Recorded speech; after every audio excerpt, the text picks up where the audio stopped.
Yeah, we're a big gang, so I want to make sure that you know. I don't have that much love has given us in our lives. Now, I guess I should introduce myself. I just realized that. Sorry. I'm Juliette McNamara. I'm the founder of MICH. I just realized, looking at the faces here, I realized there's a lot of faces I've never seen before. So it's a good idea that I tell you who I am. And you know, I guess if I was actually I should share a funny story with you. I was at home the other day and I got a telephone call from a journalist from a local newspaper who said, "I'd like to interview you." I said, "Oh, great." I was thinking, the open house is coming. I said, "It's good timing." He goes, "Yeah." He says, "It's your 40th year of teaching." So I thought it would be fun to interview after 40 years. So, all right. 40 years? He doesn't have the math right. I did 43.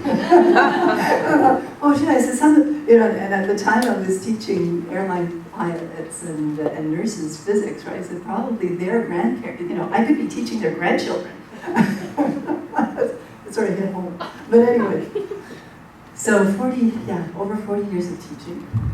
And, you know, I don't really like biographies or stories. At MICH, what we find is much more important is the trajectory of your life, your soul's trajectory. And if I were to share anything with you today, it would be not what happened to me or what I've done, but what has changed the trajectory of my life, or changed my soul's trajectory. You know how we go along sort of in a linear track, you know, we're told you go to school, get a job, get married, have kids, I don't know, you know, this sort of linear thing, right, where we know where we've been and we know where we're going, supposedly, and we're on a train track and we think that that's life, you know, this linear movement, right? And then there's something on the track that sort of makes us derail. You know, it could be a disease, it could be a divorce, it could be a death, it could be anything. But suddenly we're derailed, we're off our track. We're off the track that we thought was so well laid out. And that's an important moment in our lives. It's a really crucial moment in our lives. And that's really what MICH is about. It's about being there for people in those moments. And it's not about us, it's about you. It's about the person. They're the real heroes. It's about their journey. And we know nothing about their journey. It's your journey. But in that moment that you get derailed off your linear track is actually the opportunity to realize that, you know, it's not just all about a line. That actually you can go left or right. And that if you do a little bit of exploration, instead of going in a straight line, you can go back and forth, around, do squares. You can explore, you can discover.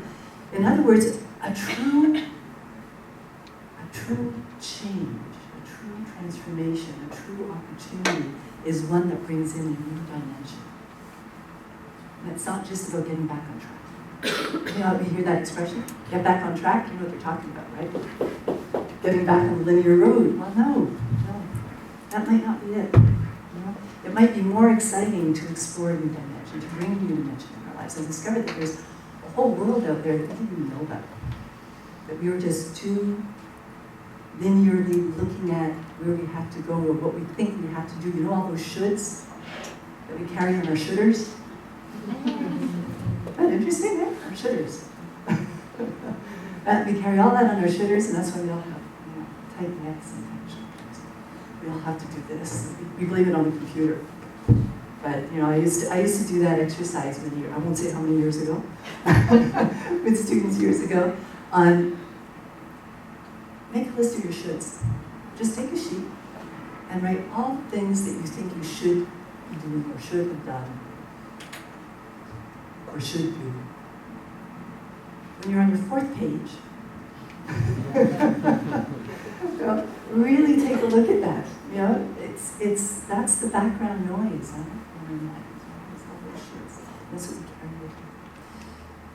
So instead of being on that linear road with the shits, Why don't we discover? Why don't we look at another dimension? And then, as life goes on, guess what? Even when you're exploring those other dimensions, you might find that, yeah, you're on 2 dimensions, but you're going around in circles. Or you're in a square. Or maybe you're like one of those toys, you know, those electric toys that get stuck against the wall. When you turn it around, it goes through the wall. Okay, well, I'm exploring dimensions. I'm working on two dimensions now, but it's getting to be like flatlining. So we have another opportunity. You know, and maybe our lives are good, you know, and that's actually very often when we have a crisis, is that we had everything we thought we wanted. And it's not that great. But there's something missing. And guess what? There's another dimension. You can also go up and down. So bringing new dimensions is what's important in life. And that's the soul's trajectory. It's not to go along the same line, it's not to get caught in circles, it's not to do the same thing. But really to look at our lives and say, what are the moments where I brought in a new dimension into my life, where I brought something that was really new, that made me look at everything from a new perspective. And so what I would say for me was, it was when I had my research company on the physics, I have a physics background. For a number of years, I had a research company. We had 5 offices across Canada, 60 employees. And I did all the management training and employee training. That's what I've been teaching for so many years. And, you know, as well as helped out on the research projects. But one of the things that we taught, and I was surprised to see, apparently they have an app now too. It's a long time ago. So they talked about time management. Has anybody ever seen one of these time management wheels? No? If you're in business, you probably have, right? Yes.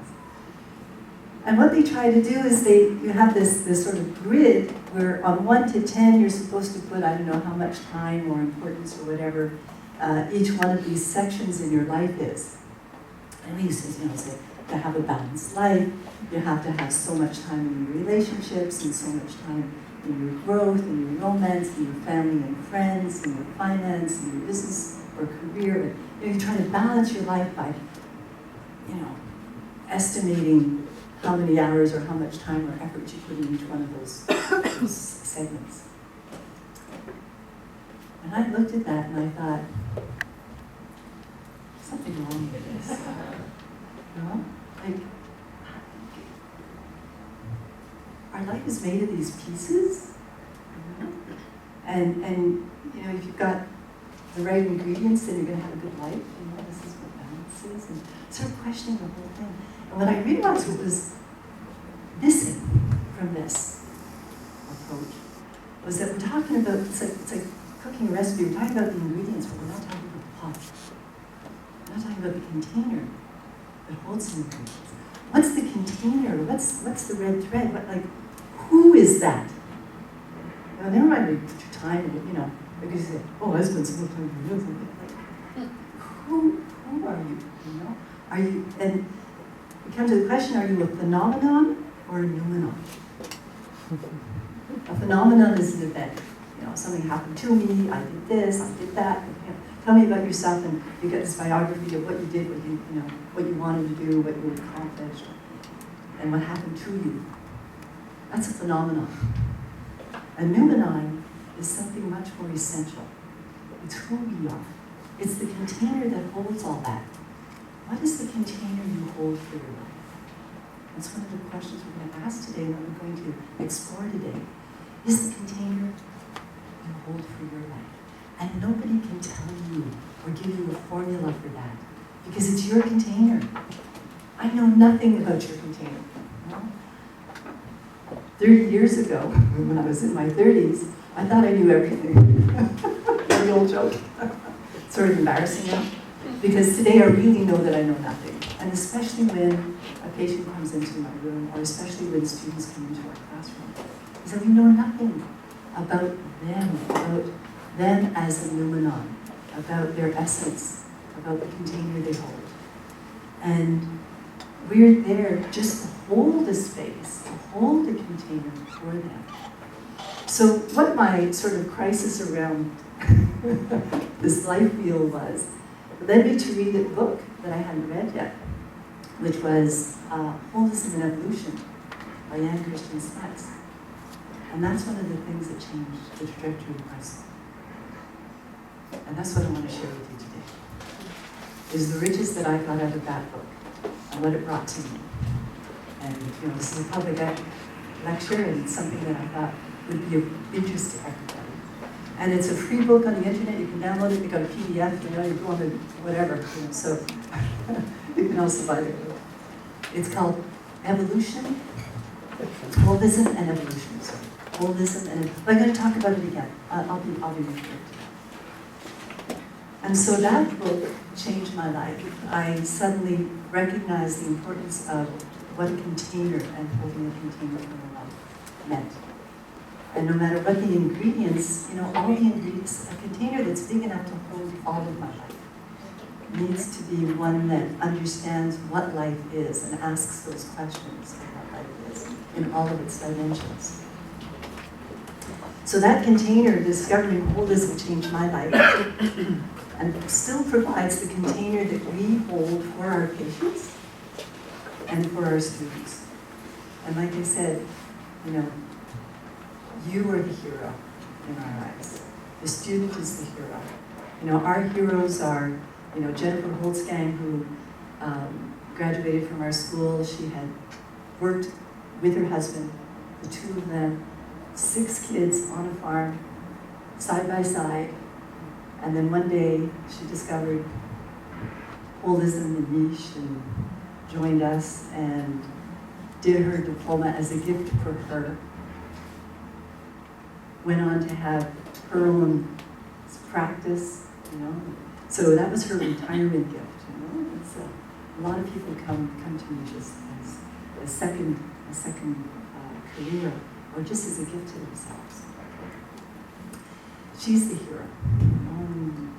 Julia Bronfen, whose child was on the spectrum and decided she needed to know more. Now has a whole practice helping other people who are facing that challenge. So those are our heroes, and our patients are our heroes. And my personal hero is my sister.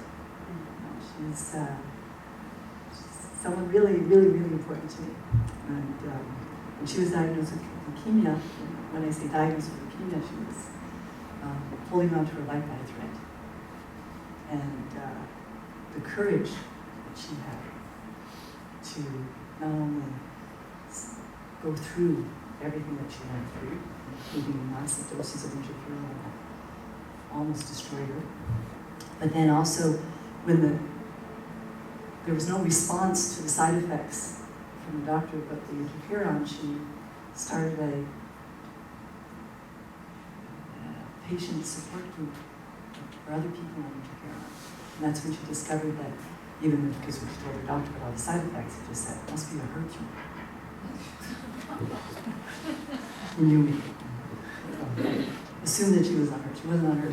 But then she found out that everybody else was. Then she the courage not only to go through that, but then to support others, to reach out, to create a whole movement that went all the way up to the pharmaceutical company and the whole thing there. She was even in People magazine, and to have gone through that and then gone back to school and done her PhD in experimental medicine. It was like, I can't get a bigger figure. My mom was a hero. She was so courageous with her cancer. And my brother had very serious throat cancer. And not only survived it, but he's so happy he's back to bodybuilding and moving things and regained all his strength. And they told him that probably had very little chance. So those are the heroes. It's our patients. We're there and we're humble, ignorant, trying to do our best people. So what we try to do best is to hold that container and help them hold theirs. And to see how to grow that container, how to bring new dimensions, so that they have what it takes to be able to meet these challenges in their lives. So that's what we're about. That's what I'm about. I don't know if that's enough you need to know about me. But the whole team is here, and at break, at lunch, and after the conference, after our exercises, we'll be all hanging around, hanging out with anybody who wants to hang out with us and answer any questions you have. So you won't be rushing out the door. So at the end of the day, around 4 o'clock, if you still have some time, we'll be there for you. All right. Yeah, so why people come to MICH?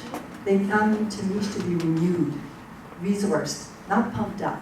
Okay, this isn't a Tony Robbins. You'll see today. It's not about that at all. I don't have anything else for you, but it's not about that. It's really about being resourced and renewed from within. It's a spa for the soul. You know? It's about the interconnections, about the weave of life, about the rich tapestry of human experience in all the dimensions that we can possibly explore.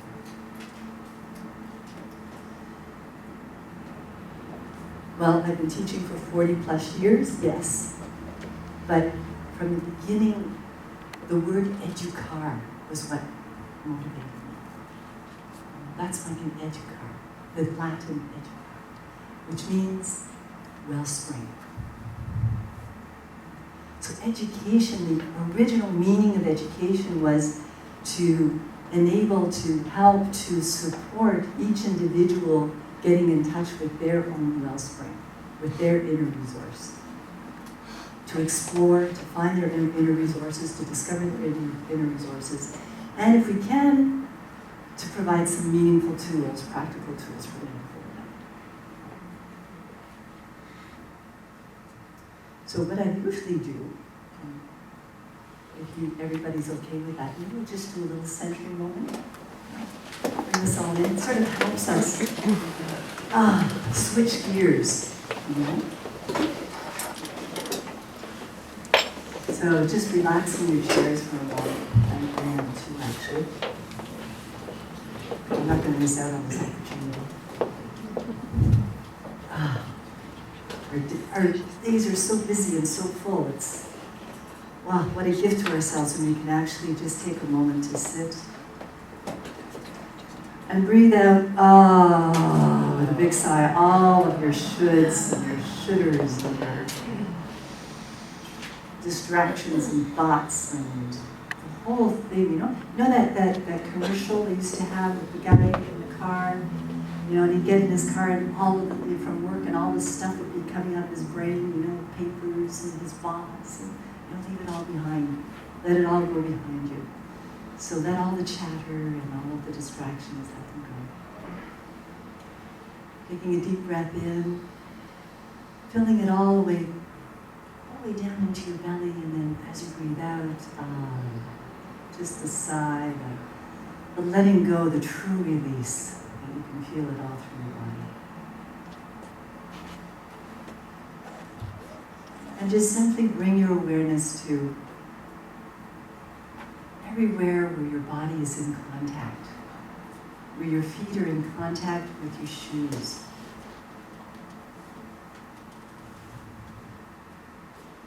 Bring your awareness to your feet. Each of those places where your feet feel something, where there's a sensation.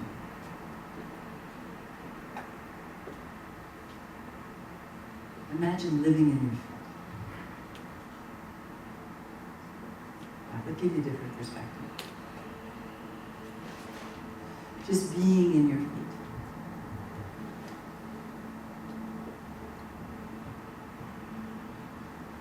And then where your body touches the chair, and your back touches the back of the chair.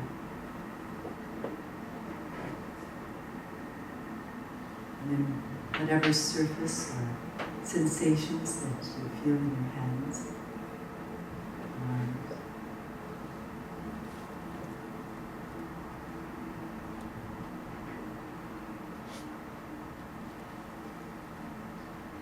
Just feel those sensations as what they are, okay? Sensation.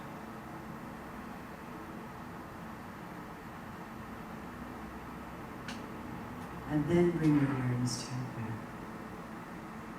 Without changing it or doing anything to it, just the movement of the breath.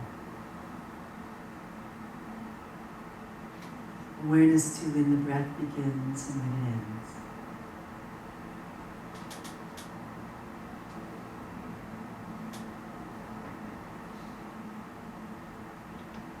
Bringing your awareness to that moment it begins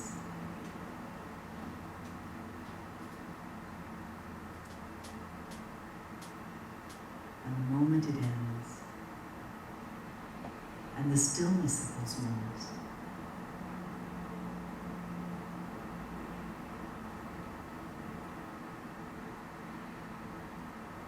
A moment of complete stillness.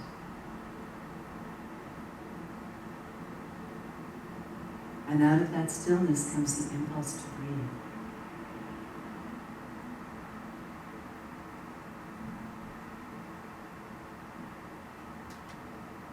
Experience yourself being breathed in that moment, from that impulse.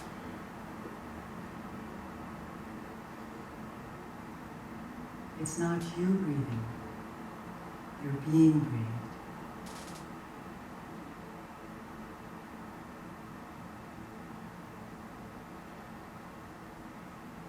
You're being breathed and you're being released.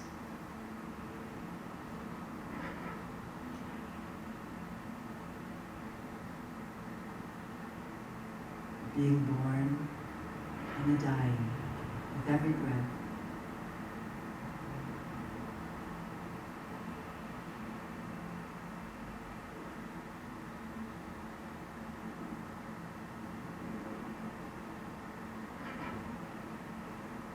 You are being kept alive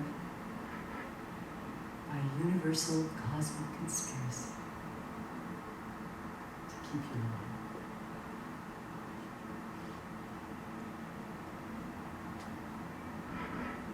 The force of life.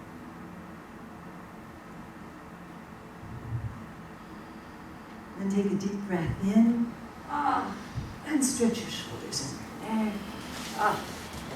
Get yourself nice and comfy.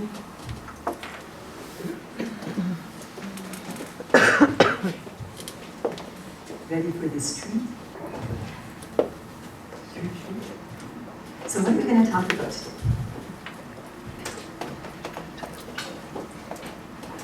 We have the wonderful opportunity. Welcome, come on in.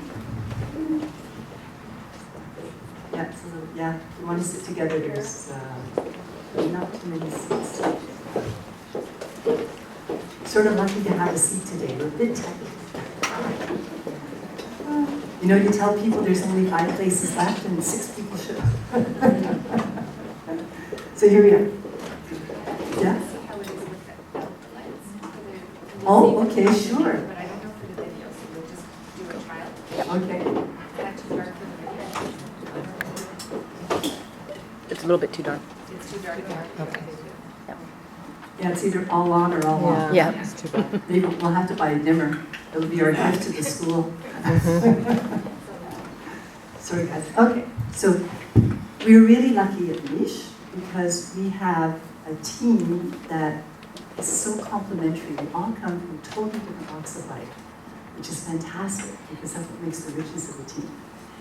And one of those members is the director and who's my right hand and who's been through hell and back with me. So actually there's 2 of them, Carla and Mel. There was 3 of us to do everything to run the whole school initially. And we look back on those days, now there's 10 of us and we're still running like hell. So we don't understand. We must be getting older, I guess. But Melissa Dare is an educator and she brings the leading edge of education to MICH all the time. So we are always abreast of new methods, new techniques, new ways of teaching, and especially medical learning. And one of the things that we do with every single class, with every single workshop, with every single activity, is we do the KUD or UKD. I like KUD because I remember it's but it's really you thinking.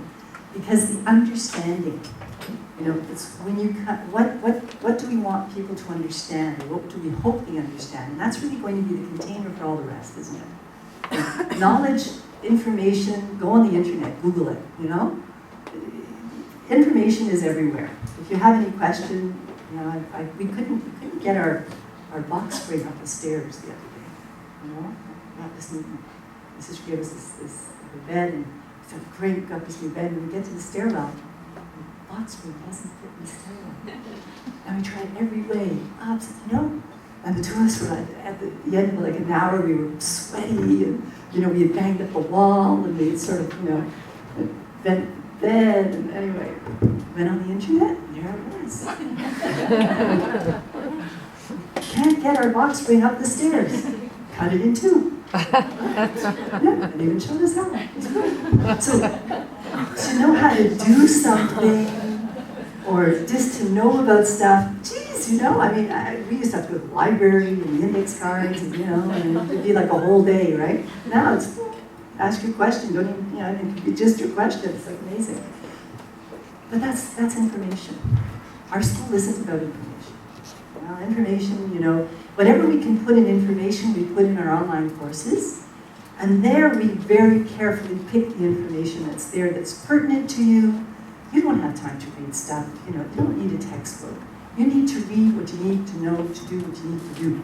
So when we offer an online course, when there's something you need to know, it's in our online courses. We've got webinars, we've got facilitation, we have the information you need, So you get right to the point, you cut to the chase, This is what I need to do. But even there, even in our online course, we want to make sure that people have the container, that they know what understanding they're going to come away with, and what competencies they need to develop as they go through that training. Okay? So today, what's our understanding today?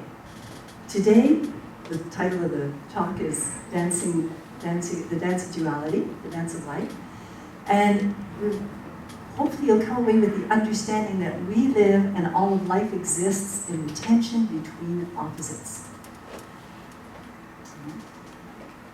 There's always a duality, there's always tension. We think that life should be tension-free. No, then you wouldn't be alive.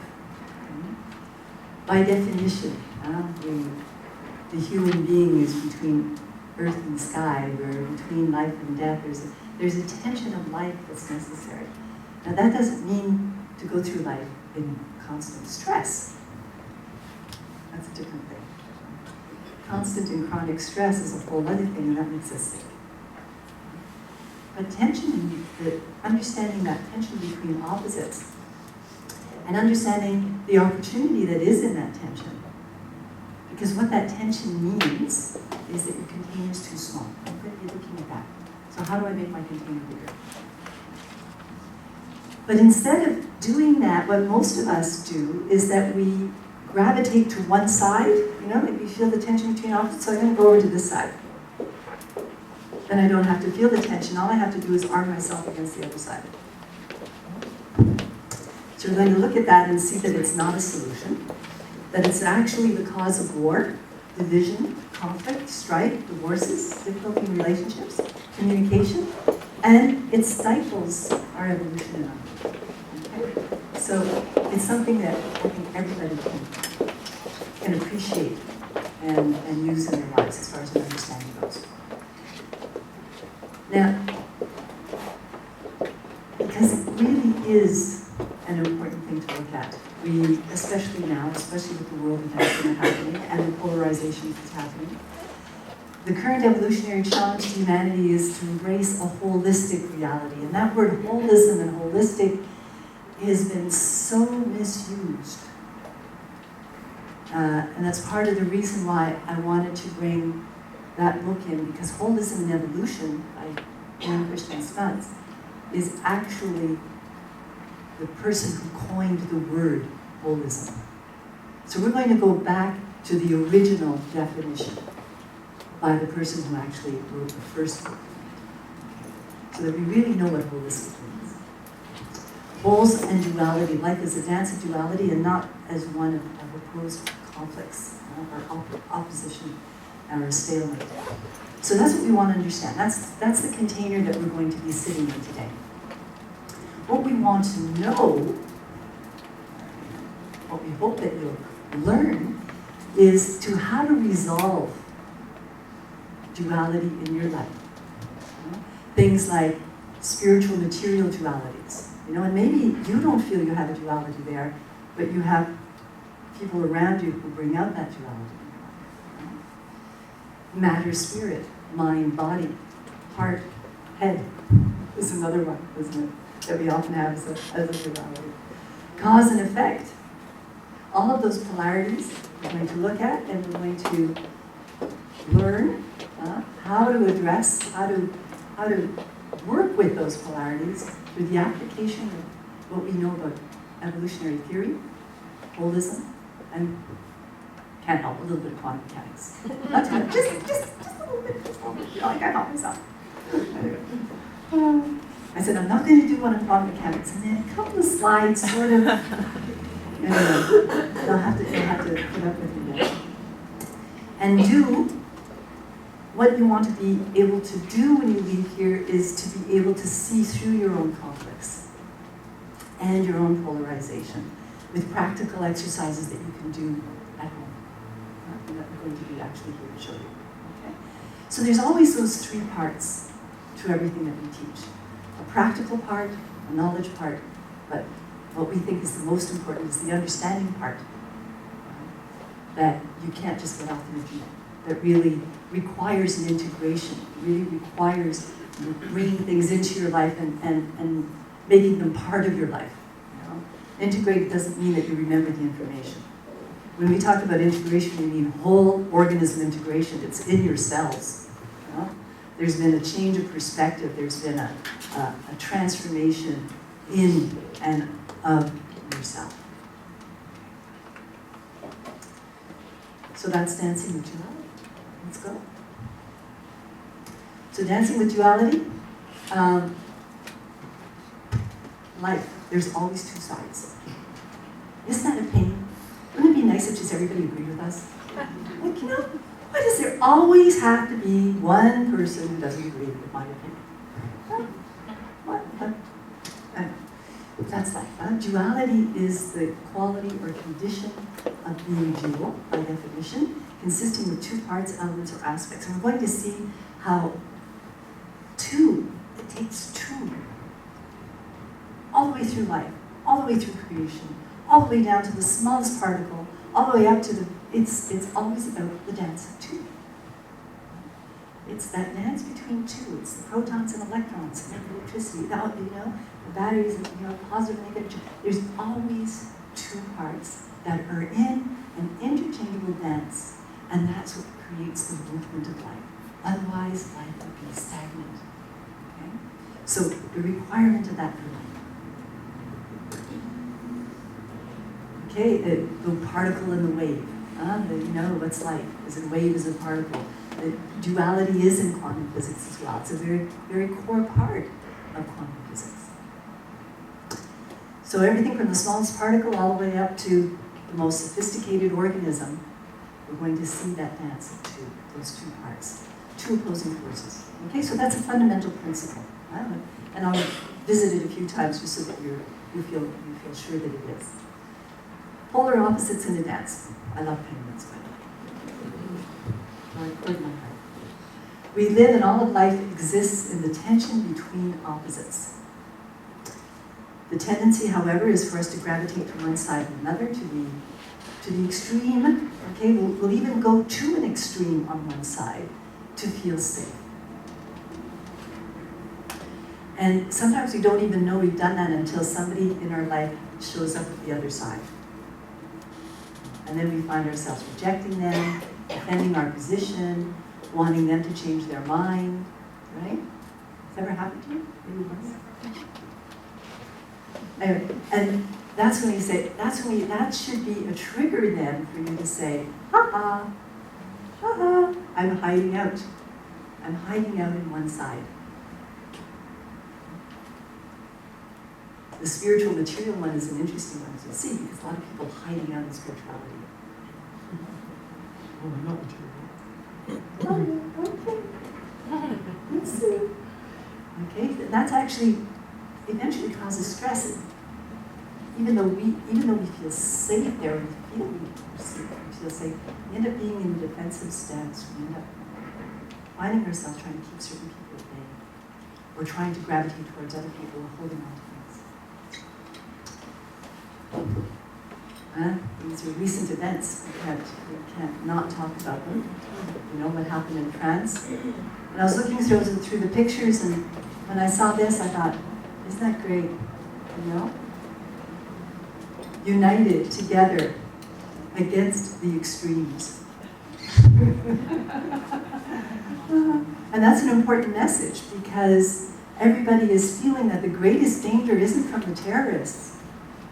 The greatest danger is the division that can ensue from the fear that they provoke. And there's a lot of wisdom coming out of the French government, and rightly so, about understanding that that is the greatest danger. If we allow such events to divide us, that's where the destruction will really happen. It's destructive to us, destructive to our souls. It's a very deep destruction then. Okay. So radicalization and reductionism, on the other hand, is what we're going to look at as well. Because there is a split.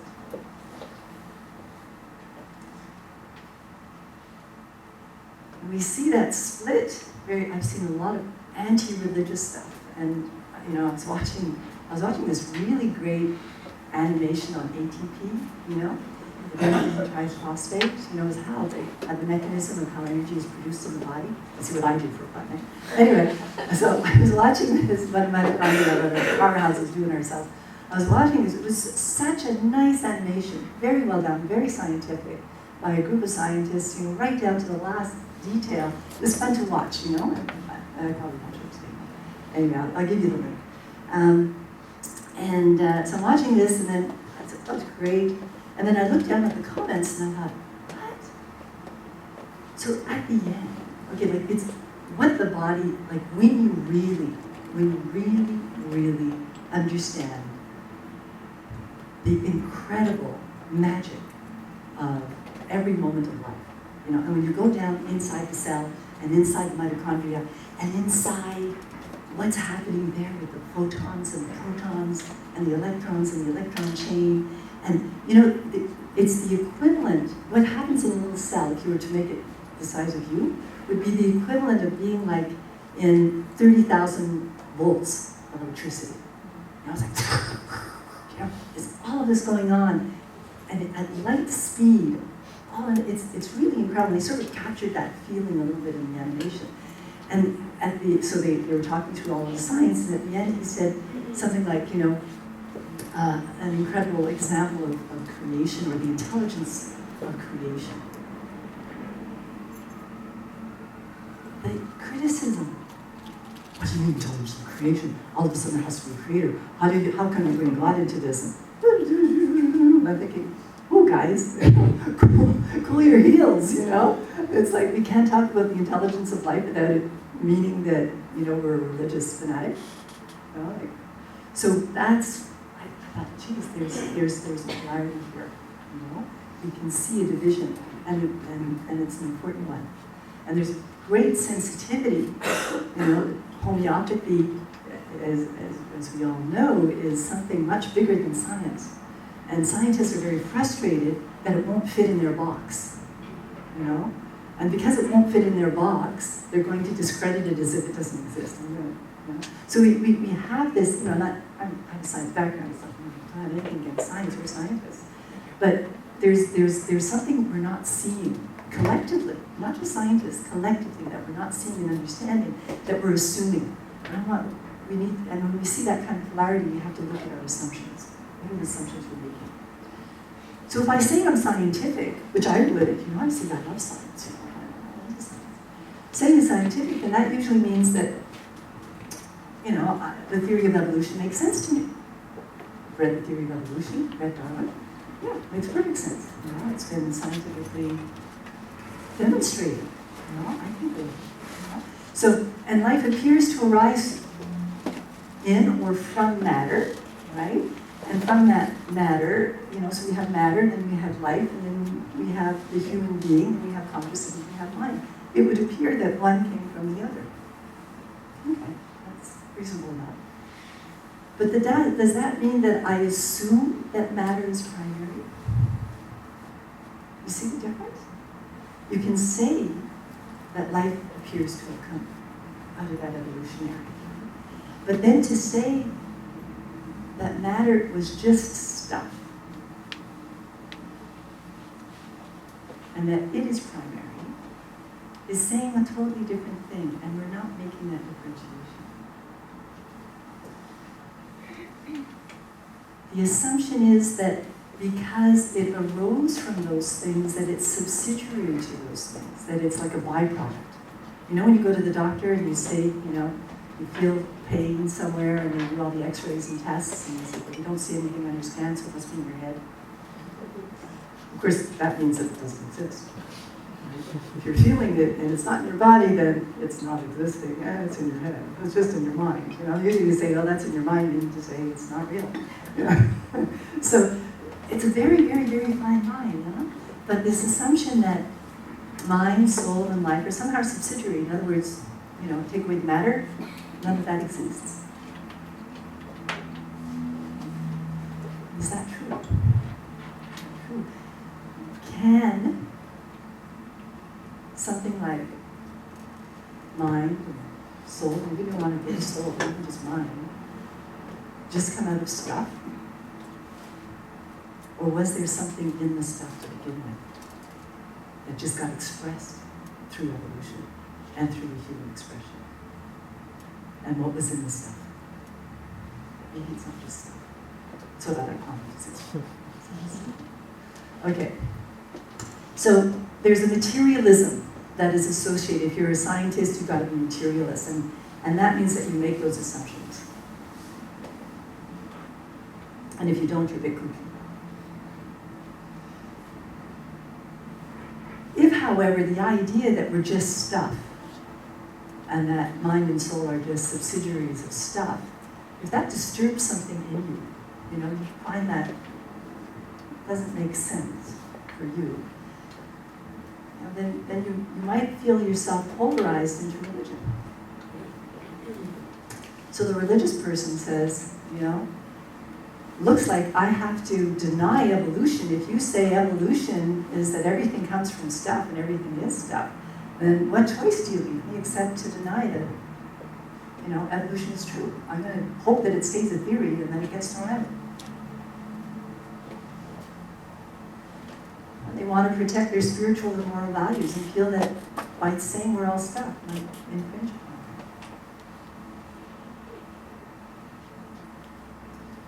them. Okay, so it's an interesting polarity. Do you feel the polarity in you right now? Right? Do you feel the tension? Try to feel that tension because it's really important.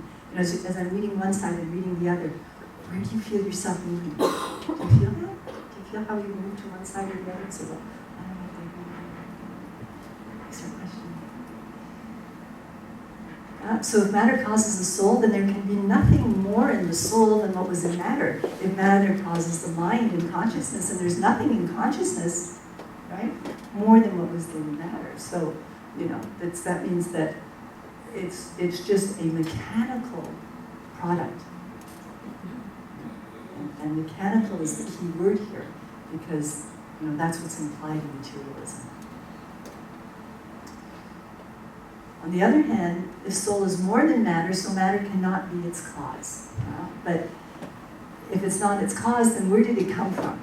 So if you don't believe in evolution, then that means that, you know, spirit had to come out from somewhere else, maybe into your body, and, you know, then, so then you find yourself in an actual other kind of division.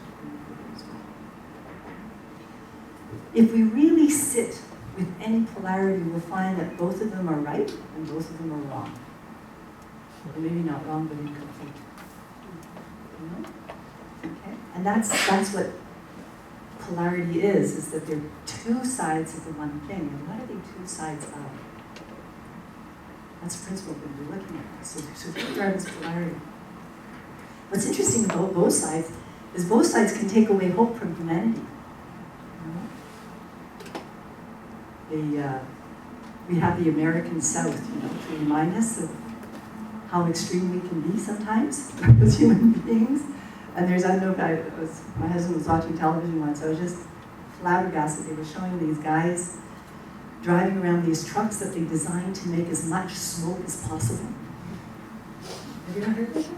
They actually do this for fun. Is they make they try to create as much exhaust from their trucks so that, there's these clouds of black smoke billowing out from all sides of the truck.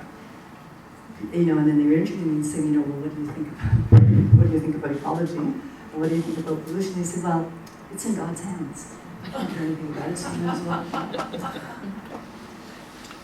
Okay. So, on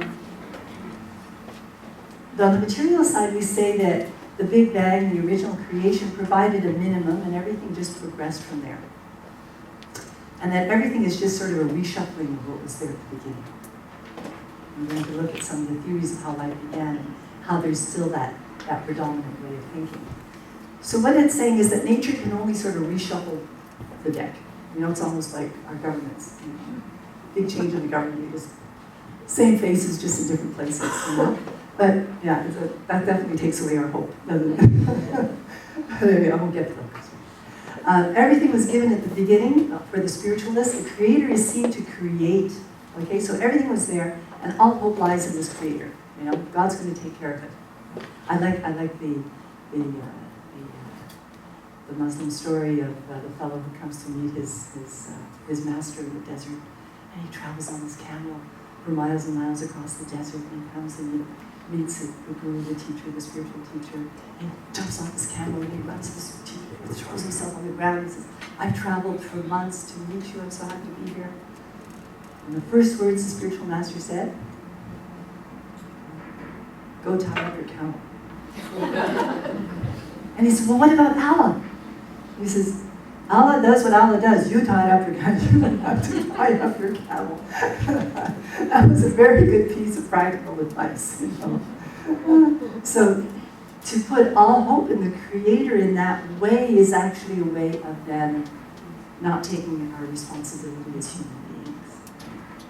And it's taking away the hope, because hope is about, that's the definition of hope. Hope is about seeing possibilities that can come through you as an individual. So, yeah, there, nothing new has been created, etc., etc. So how do we bring these things together? How do we make our container so that it can contain both? So are we stuff? Or are we spirit? Choose. Doesn't feel right, does it? So what's the third option? This third option comes from the book, Holism and Evolution. The acceptance of and this is his exact words, the acceptance of evolution is a fact. The origin of life structures from the inorganic. Okay, so in other words, we're saying that if life came from the inorganic, then that must mean a complete revolution in the idea of matter. What's really interesting about Jan Christian Smuts is he was a Boer. He was the Prime Minister of South Africa, and the only Prime Minister to oppose apartheid until Mandela. He wrote this book in the 1920s, after he had read thoroughly the theories of evolution and the theory of special relativity. He still knew then, just in his spare time. You can imagine how hot his seat was, because being a Boer and being anti-apartheid and being a general, and his whole army was against him. So he realized the fallacy and wrongness and horribleness of racism and wanted to eradicate it. And that was part of what stimulated him to write this book. So he says, if matter holds the promise and potency of life, okay, if that possibility is in stuff, and mind isn't stuff, then this is no longer what we thought stuff was. We're going to have to revise our view of stuff and of material. So we must admit that matter discloses a great secret. In the act of giving birth to life or mind, it shows itself in an entirely new way, and it can never be old matter again. Here we have an opening now. We have a container that is big enough for the person who says, you know, I don't believe that matter is supreme and primary. And the person who says, but evolution is true. They can both look at evolution as a fact in a bigger container that allows matter to be something more than stuff. It just takes that. But to say that matter is something more than stuff isn't a linear process. We're bringing in a different dimension into matter. You see the difference? We're not just going into a logical next step. This isn't just a linear, logical conclusion. It's that we're bringing in a different dimension. So when I talked before about our soul's trajectory and about when we change our container, it means that we bring another dimension into that container. We recognize that our container is too small, and it requires, I say a change in perspective, but a change in perspective that's going to bring you to see another dimension.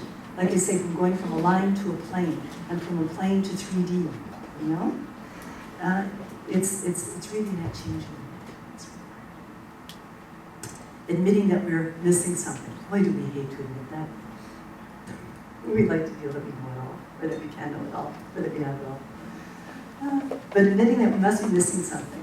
Whenever there is a polarity, whenever there is a side opposite to ours, it's because we're missing something, obviously. Because if you really understood the whole, as a whole, would there be something outside of it? Yeah? Everybody see the logic of that? And somebody says, I have a holistic understanding, but I don't agree with him. Well, then it's not that holistic, is it? Well, where's the whole that has a piece outside, and it's not a whole, is it? Right? So by definition, holism means that the container is big enough for all sides, for all opinions, for all polarities. So materialists fight for accepting evolution. Oh, I can't believe these people aren't accepting evolution. But guess what? Those that are fighting for evolution as a fact don't realize that the very acceptance that they want requires a transformation of their perspective on matter, that they're not doing.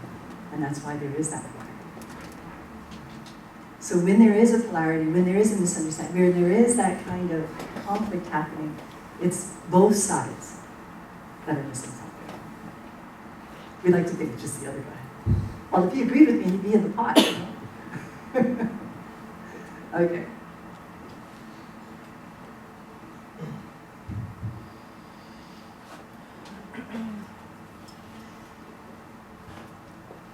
So that other dimension, from that dimension, the universe is no longer a purely physical mechanism, and that's what the real revolution is, and what the difficulty is in science, is going from a mechanistic viewpoint to a holistic. Holism is natural evolution of mechanism. And we're getting closer there with complexity theory and a lot of the transdisciplinary work that a lot of the researchers are doing. We're getting closer to something that is more holistic. But we haven't changed dimensions yet. We haven't changed perspective. And that perspective involves acknowledging that there is a real place for mind, life, even soul when we talk about matter.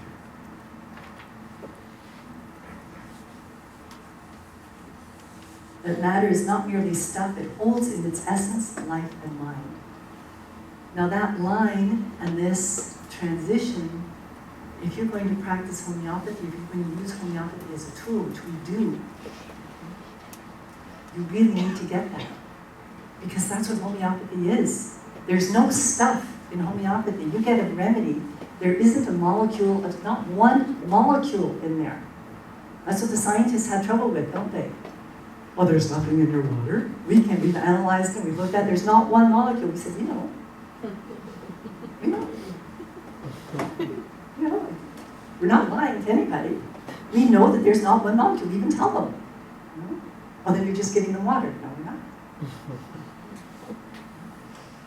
There is some, in the process that we use to create the remedy, the signature, the signal, the essence is there of that particular whole in nature. Be it a plant, a mineral, an animal. And that whole, why do we know that? We know that through the experience. The experience, and what's the experience? The experience is that you make sure that you have a very healthy, bland diet. No alcohol, smoking, spices, anything that you know, just sort of vegetables and food. That you take the remedy, and this usually, almost all of our provings have been done by medical doctors. We're in very good health. It always has to be a healthy individual. So you have to make sure that you're healthy, you don't have a cold, or you're not sick, that you're healthy in that moment.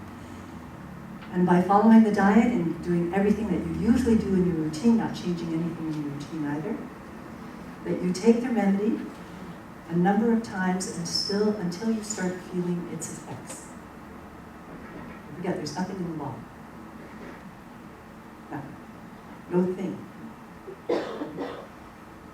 But that essence interacts or resonates with repeated doses, interacts or resonates with your own life force on that very subtle level, and you begin to experience different dreams, different emotions, different thoughts, different cravings. You know?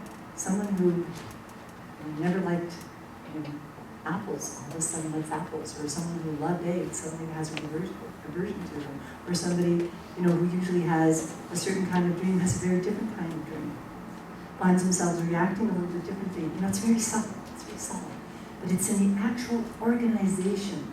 And these provings have over 250 years of provings, right? Over 250 years of thousands and thousands of medical doctors doing these provings with their own organisms. And they don't know what's in the bottle, okay? Because it's a double blind that way, right? So the people who are taking it don't know if it's a plant, a mineral, they have no idea what it is.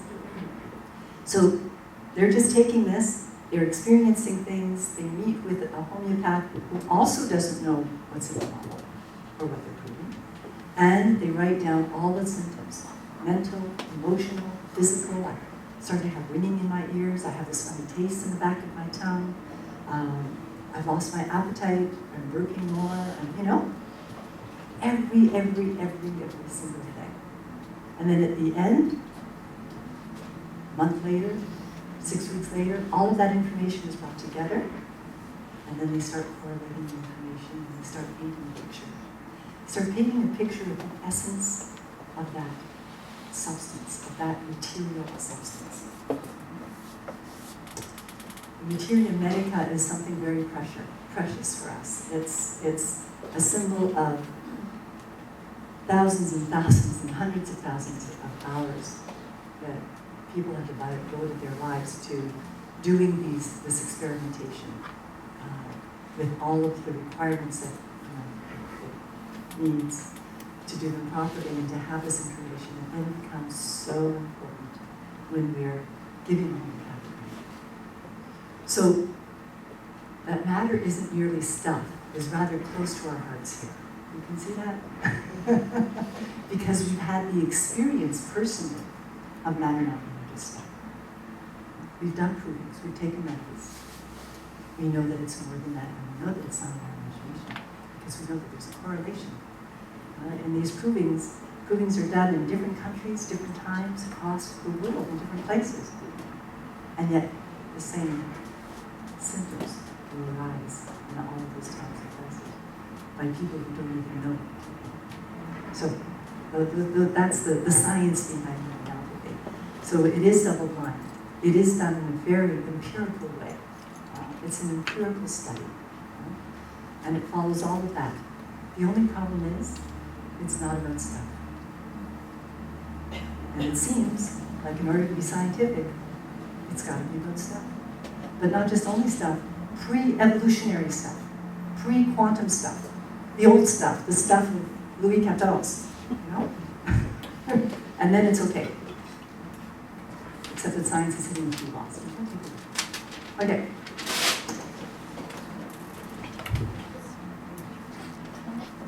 Ever feel like that?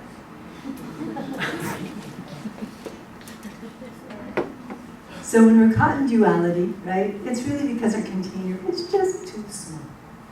That's the insight number one that I'd like you to remember from what we've just done. It means that we need to transform our viewpoint, that there's this perspective from which those opposing sides will be part of a whole.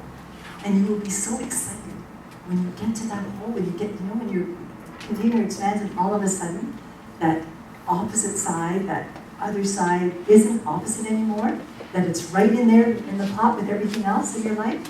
It's like, right. And now I can understand that perspective. And now I have a perspective from which not only can I understand it, but that I can situate it. And it's changed mine too, that I've allowed myself to enter into that dance of polarity, of duality, so that I can be transformed as well.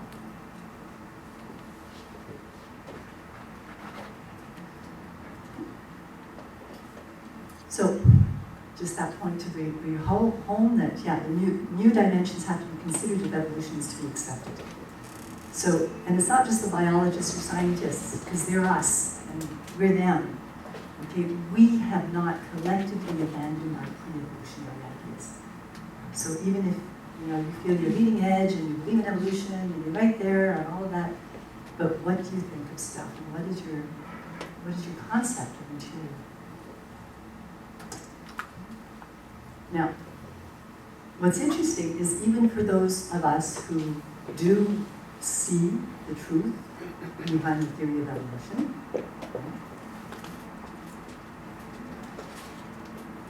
there again, we have conveniently only taken one side.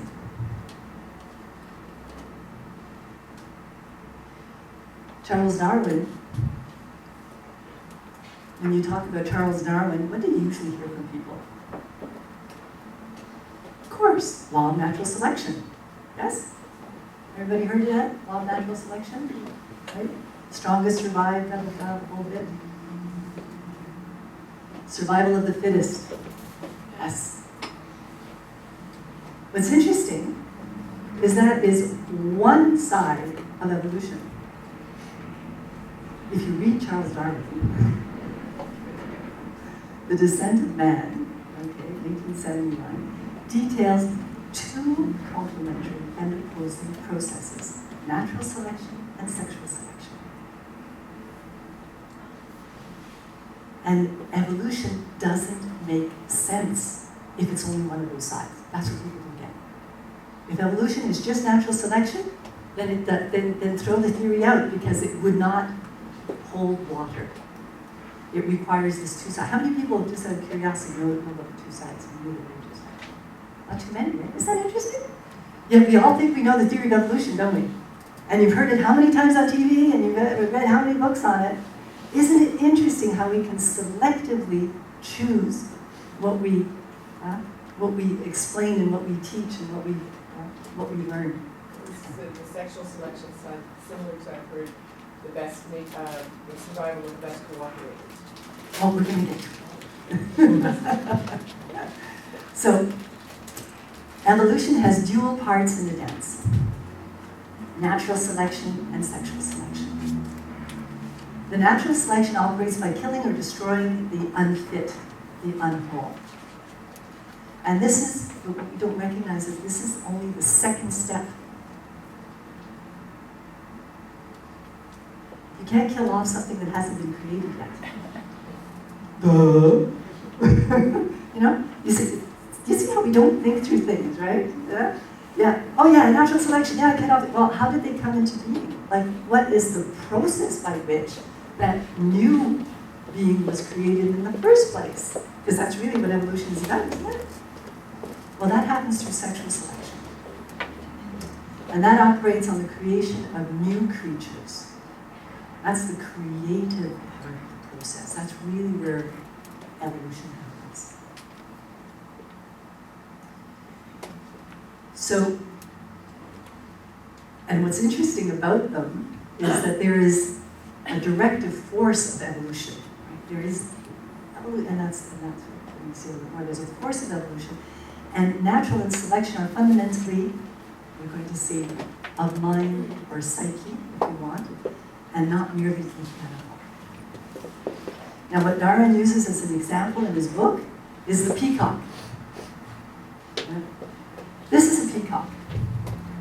Now, if you're a bird, all my apologies to birds, but it's a fact that they're alive, you're everybody's supper.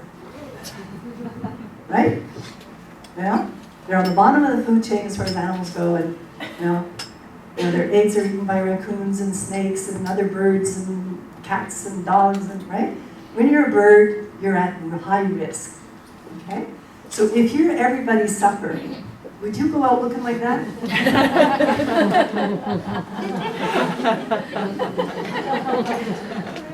Bar open, restaurant here, come and get me.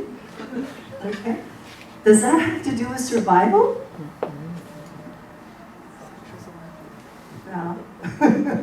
Not really. Not really. So he used this example of the peacock and the peahen to show the real process of evolution and sexual selection as bringing out aspects that we would never associate with lower animals or material.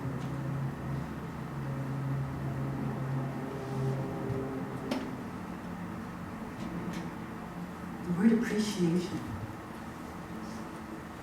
That little peahen has to appreciate the finest, subtlest changes of detail and color in the plumage of each male. This process of creating such an incredible ornamentation didn't happen overnight. This has been a long evolutionary process to come up with something so spectacular, right? Colors that are so incredible. So that perfection of beauty is due to the emotional sensitiveness of the peahen. And this has been through countless generations that she's just noticed those minute details, those minute changes in plumage and color of one male over the other. And it's the same process with the power of song. We listen to the thrill of the birds and the variety and some of the richness and some of the incredible complexity of some of the songs. It was the same process, sexual selection. By the way, evolution is not possible without sexual reproduction. Evolution did not happen until sexual reproduction could happen. And then evolution could. Okay, so that's a scientific fact. Okay. So science has held true in what we know and understand right to this day about evolution and our whole evolution, which it's all been changed upside down. I want to talk to you about evolution today, because there's so much that has happened in that area as well. But I actually have to control myself when I do these slides. I threw away about 100 slides. I just had to take them out, because otherwise you'd be here all day. And I'd be here all day, but it's not fun. Anyway, but the psychical emotional powers are so wonderful in that little peahen. Okay, that we could, as he says, we can almost can't believe it. It seems superhuman and would appear to throw an astonishing light on the unconscious psychical developments of lowly creatures.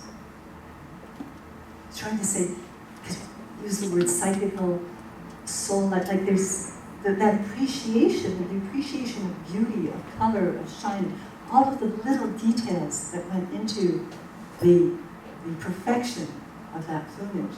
Okay? We're coming from something in people.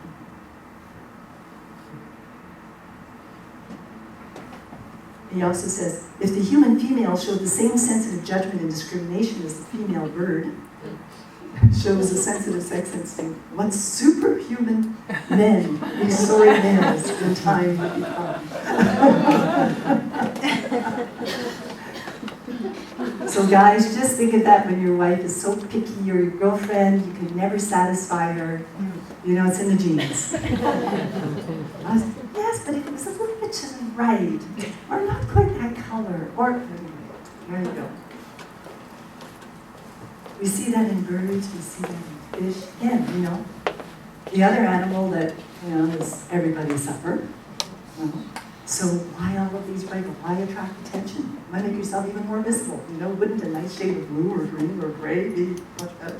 You know, but it's that emotional sensitiveness that we see in the animal. Emotional sensitiveness that even insects share, and that has developed, you know, the incredible variety of flowers that we have. The variety of colors and shapes and perfumes. How did all that come about? It came back through sexual selection, through the attraction of the insects to the most fragrant flower, to the most beautiful flower, to the most vibrant flower. All of that was part of that process. So what Darwin was pointing to was the role of emotion in evolution. And that emotion came out of birds and insects. Insects, bees, wasps, birds and fish. So there's an emotionality. There's a sense of beauty. There's appreciation. Even in the lowliest of animals.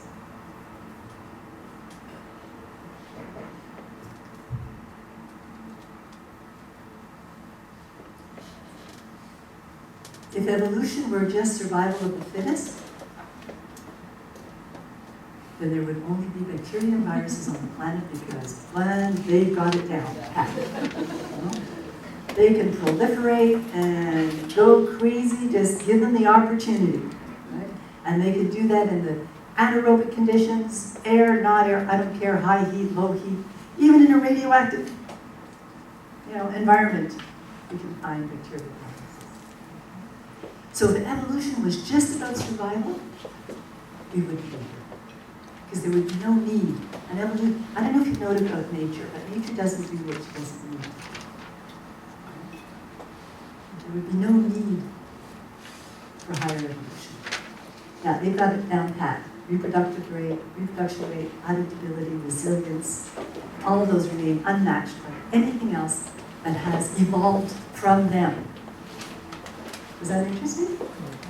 Right? So if it's just about survival, none of us fare as well as them. So if it's not about survival, then we have an important question to ask, right? So if evolution isn't about survival, what is it about? Have we asked that question? Have the scientists working on evolution really asked that question seriously?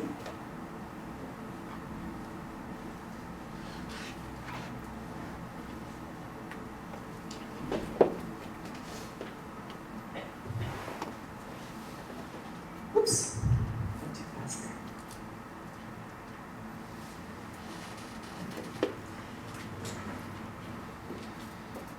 Darwin brought out another point, a really important point for evolution.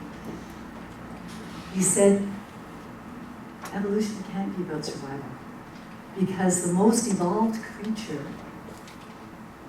does not kill off its weak. As a matter of fact, it takes care of its weak, does everything it can for the baby that's born too early, for the handicapped, does everything it can to care for the weak, for the sickly. Does everything it can to nurse them to health, to take care of them, to do what it needs to take care of them. So the urges towards helping the weak members is part of an evolved instinct of sympathy, and concluded that we shouldn't as human beings, are we going to say that in order to evolve in evolution, the survival of the fittest, that we should kill off everybody who gets sick? That we shouldn't feel sympathy? We shouldn't feel care? Or is that what really evolution has brought? And that's the gift of evolution, is that as human beings, we feel those things. And we act on those things. And we even spend our lives learning about medicine and healing and taking care of the sick and helping each other. If it was about survival of the fittest, we wouldn't do that. So whatever evolution goal is, it isn't survival of the fittest.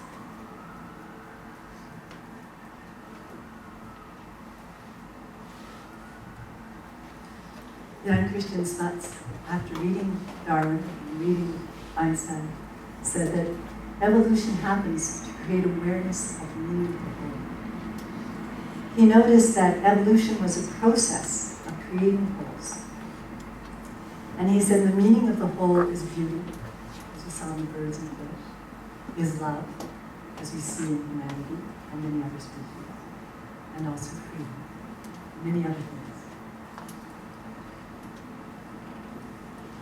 So life emerges from matter, but life transcends matter. It's much more than stuff. It comes through stuff, but it's much more stuff. You need stuff in order for it to be expressed. It's much more than that. And matter is much more than we thought it was. That's what's really important to come to know. That matter is actually meaning, waiting to be born again and again. And that's what every single birth on this planet is. It's meaning being born. So that brings us to insight number 2. That life and mind are true operative factors.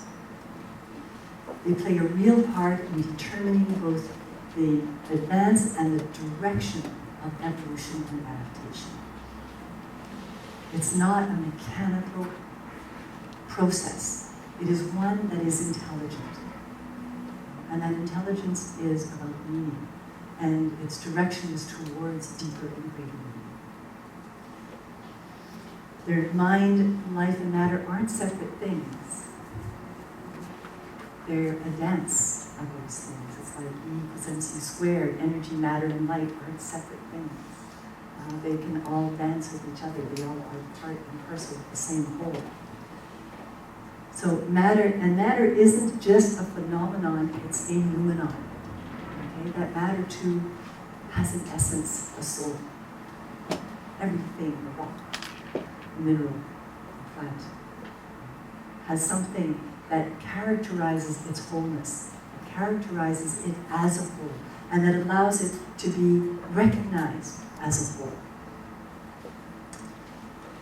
And that's, if you've seen this word that we're bantering around now, and at MICH, it's dynamic. The container we hold is holism, and that's the meta-philosophy, if you like, that contains everything for us. But the word dynamic brings in the importance of the unseen dimension or essence of everything, of the whole. That which makes the whole a whole, and that which animates and drives to greater wholeness. So I'll come back to the word dynamic later, but you'll see quite a few courses that will be offering on our dynamic awareness. So all of nature moves towards greater wholeness and perfection. We see that. That's the story of evolution. And what drives evolution and the creation of wholes is a force called Holism. So this is Jan Christian Smuts, who I've been talking about, who said that holism is a principle. It's a principle of forming wholes. That's what the word actually means. It doesn't mean body-mind. It doesn't mean that you take herbs. Okay? That's not holism. Or that you meditate. It's like, no, it's much bigger. It's much bigger than anything that you can do or anything you say you do. It really is a principle of life. And coming to integrate that principle in your life as part of your life means a transformation. means that you don't see life or your life in the same way.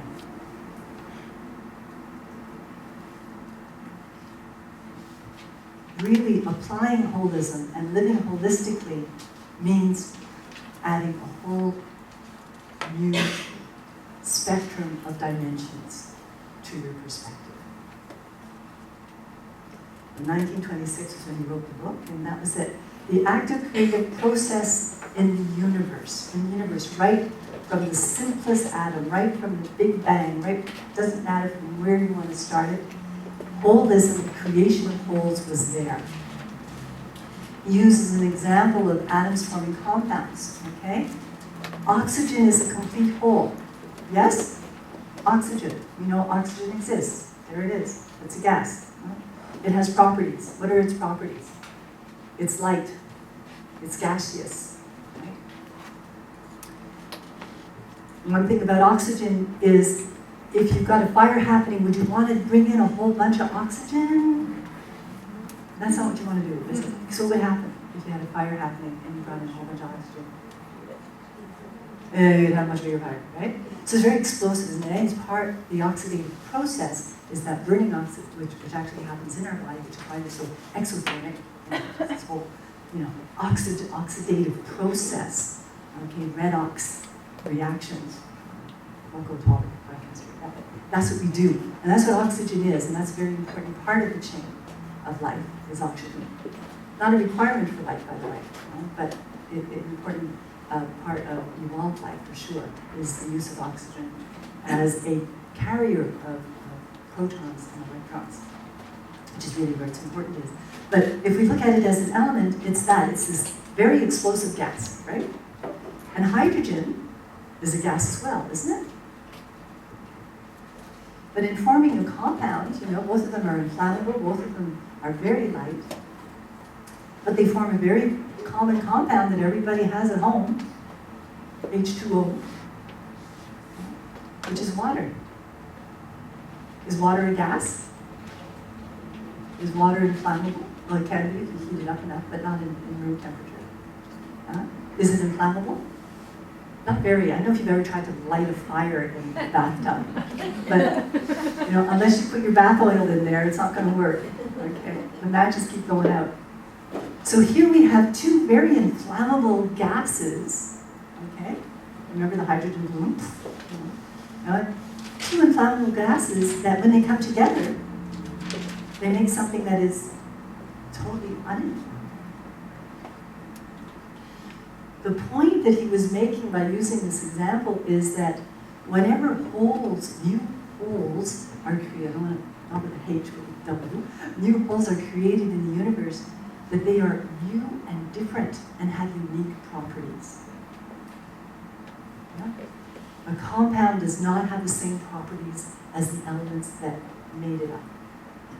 The new whole isn't the sum of the parts, nor the sum of the characteristics of its parts. That's what we have to get up here too. We are not the sum total of everything going on in each one of our cells. Our cell isn't the sum total of its activities.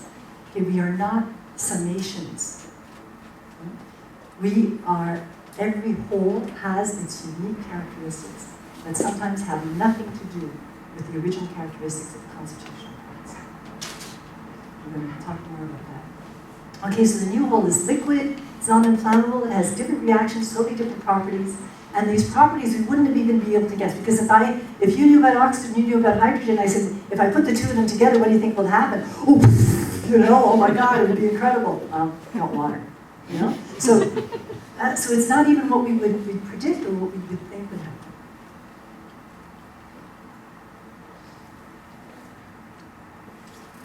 Of course, I like quantum physics because it proposes that kind of harmony that comes from that level towards life. And I can see that you guys are going to agree. Okay, so holism is the principle that animates. So quantum physics proposes a cosmic harmony where everything arises from a whole, and holism is the principle that animates that holism. It's the principle of evolution, it's the principle of creation. That's what holism is. No, right? That was very good. Thank you for your attention. Let's take a little break. Is If we get back at 10:15 exactly, 11:15 exactly, sorry. Is that good? Okay, because I'm going to start on the dot. Okay. So I'm going to do a little bit more science. I was looking for a book to...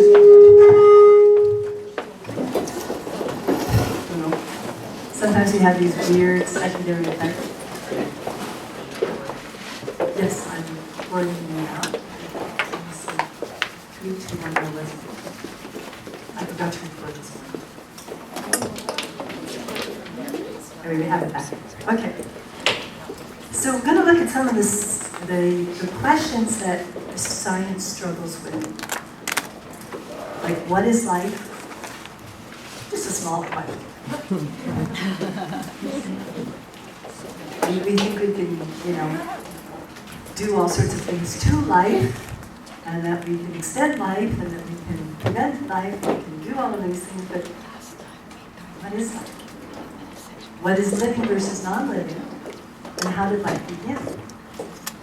Well, one of the questions that science never answers is, chemically, if we were to analyze all the chemicals in the body after we died in the moment of death, it would be identical to the chemical composition that you were before you died, while you were alive. So, what's the difference between living and non-living?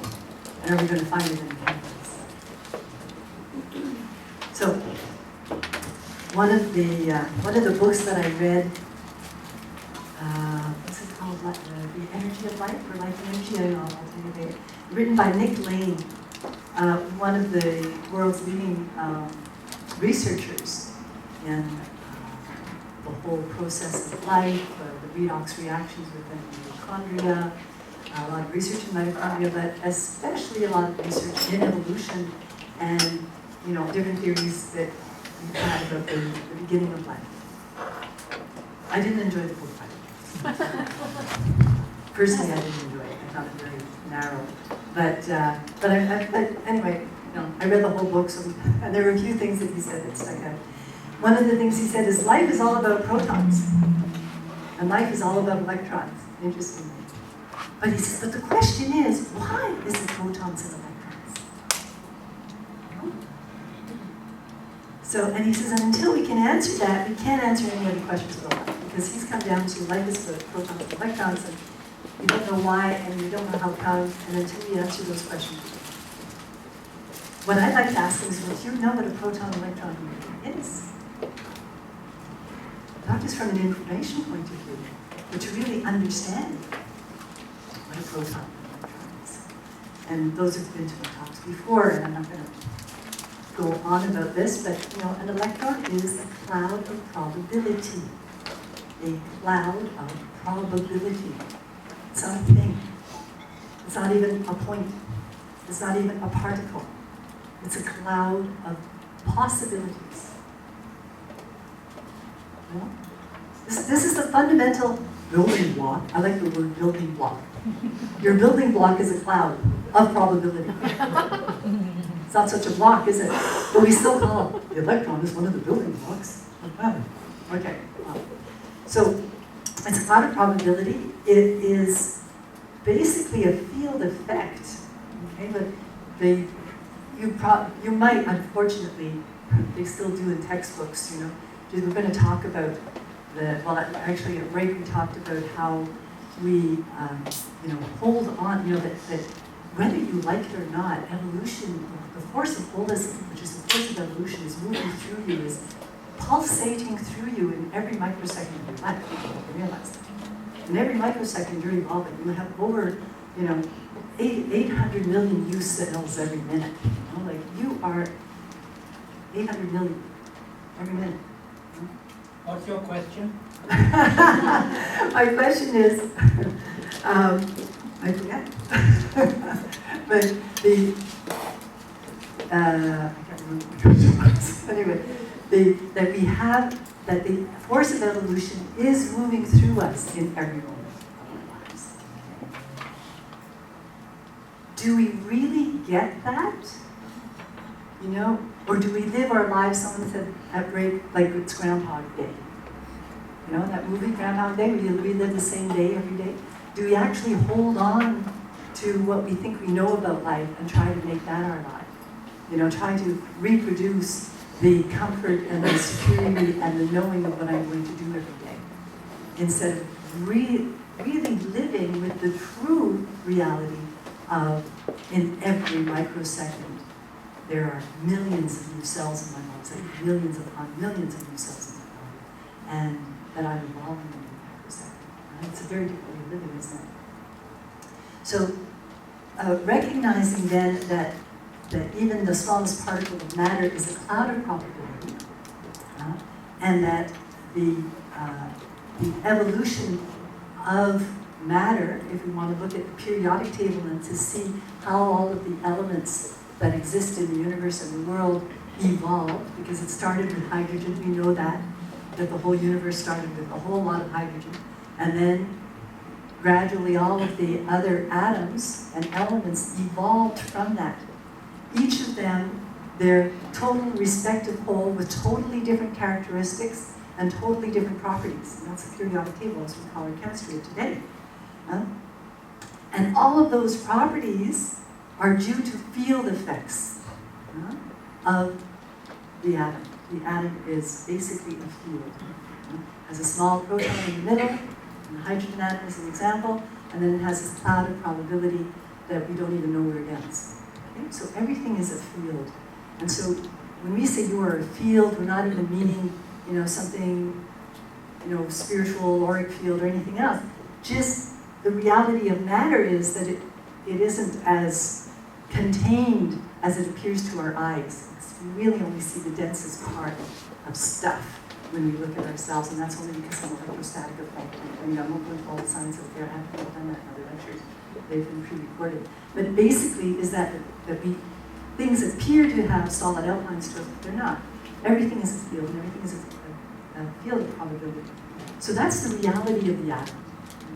So when Nick Lane says everything comes down to electrons, he's saying that everything comes down to fields of possibilities. Yes? Mm-hmm. And fields of probabilities. That's what he's really saying there.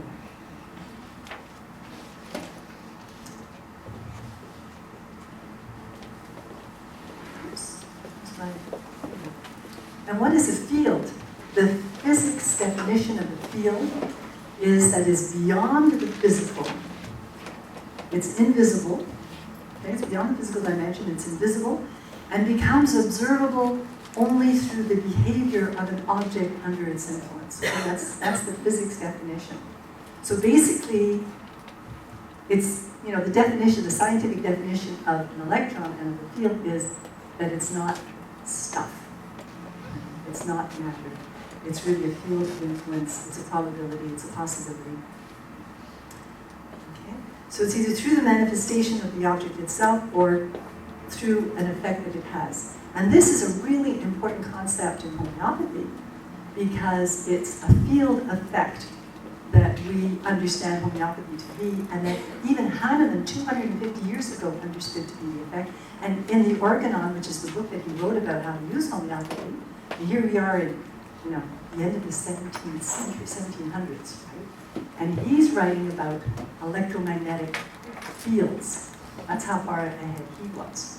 Okay, and it says that the action of homeopathy, and here he's trying to explain to a bunch of people in 1800, okay, before electricity, before everything, to say, well, now I'm going to explain homeopathy. So the only example he could use was, have you, you know, like if you look at the movement of the tides with the moon, right?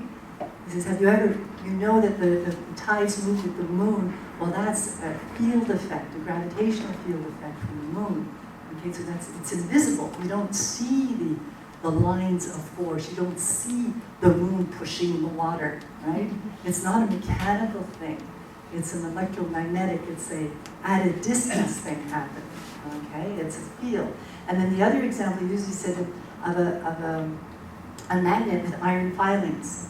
And he says, if you move a magnet around iron filings, then they all line up in a pattern around the magnet. He goes, that lining up is because of the field, the magnetic field of the magnet. So here he is in 1790, 1805, trying to explain the action of homeopathy and quantum medicine in those times and in those words. It's quite fascinating. But anyway, but he understood the principle. Okay? And today, even with quantum physics, we still don't seem to understand the principle. I'm still having trouble with it.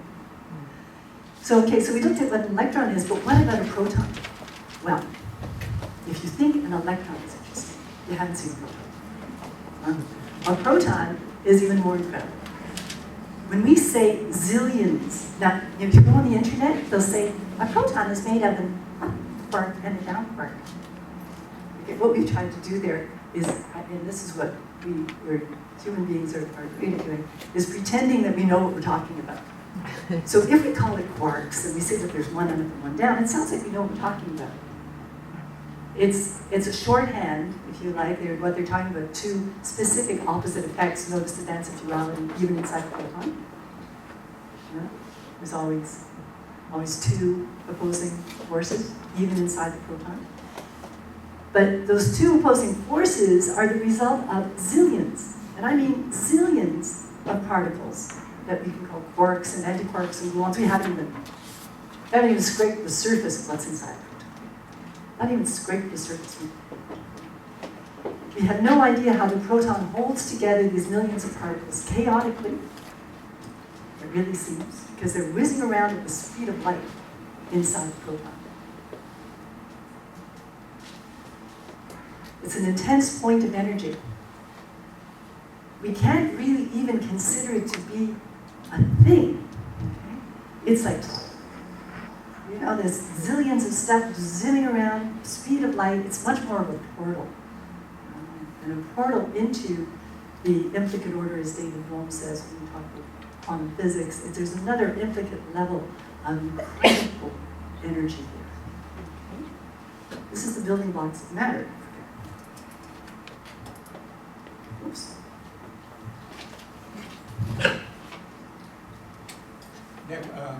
They actually use the accelerators at CERN in Geneva, or near Geneva. Yes, they do. Absolutely, to try to discover these things. So, in these studies, oh, that's right. And now if we ask ourselves, okay, for those of you who might not know how tiny a proton is, just to give you an idea, we're really talking about something tiny. Okay, this is tinier than a hydrogen atom. Now, hydrogen atom is the smallest atom in the universe. The smallest, what we call a hole, okay, in the universe as a whole is the hydrogen atom. And the proton is in the center of that atom. Okay? It's really tiny. Okay, the distance across a proton is 100,000 times smaller, okay, than the distance across a hydrogen atom. To give you an idea of what that means, is the distance across the sun is only 3,000 times smaller than the size of the solar system. It's 100,000 times smaller than the hydrogen atom. 100 times as small. Imagine the space, and what has it got around it? A cloud of probability. Okay, but that cloud of probability is 100 times bigger than the proton. This is stuff.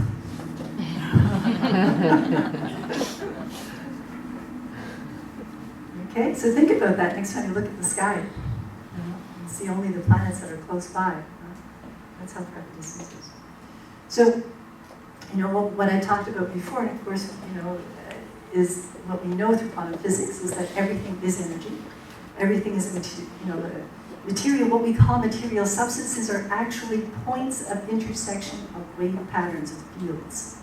Okay, so what we don't see but is here is not only the electromagnetic field and the quantum field, but an incredible dance, if you like, of interconnecting fields that come together to create everything that exists, including the smallest proton, including the smallest hydrogen atom. Okay? That it really is why that proton is there in that spot, why that hydrogen atom is there in that spot, is because it's at the intersection of an infinite number of fields that come together to manifest at one spot. Quantum means energy packet, for those who know. So particles are packets of energy, but those packets of energy, which Dr. Kern has mentioned, that in the colliders that we look at how much energy is that when we develop the atom bomb, right? Okay, it comes from splitting an atom. Do you know how small an atom is?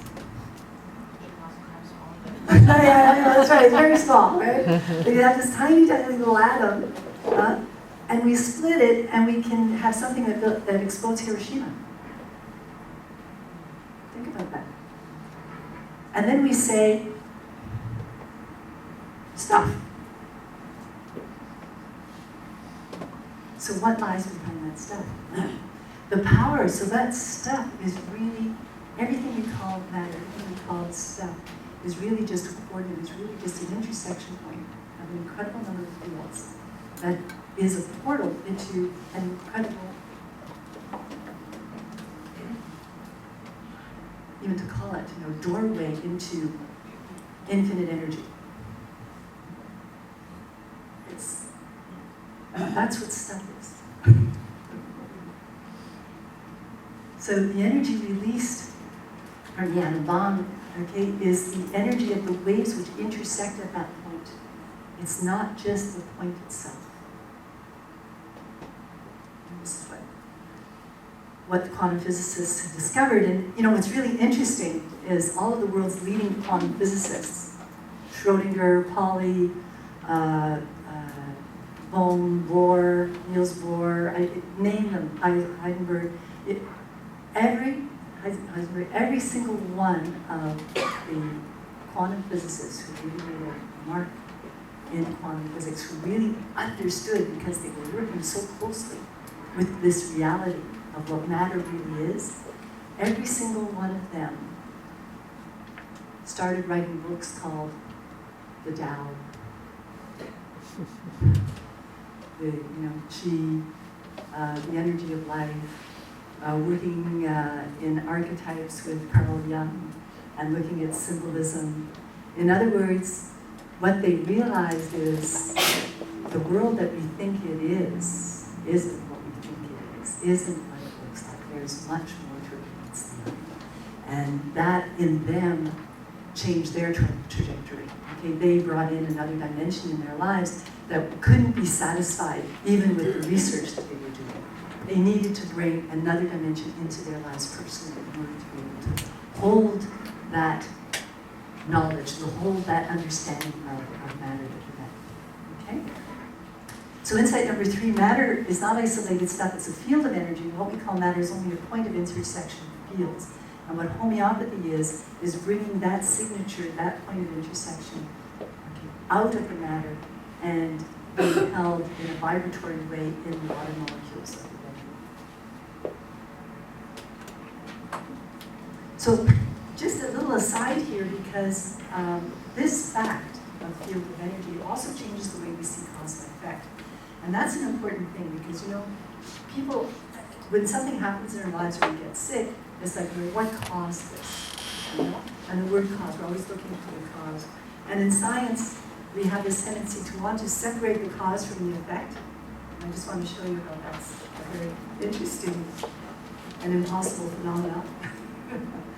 Because a cause is a whole situation that at a certain stage passes into another situation, right?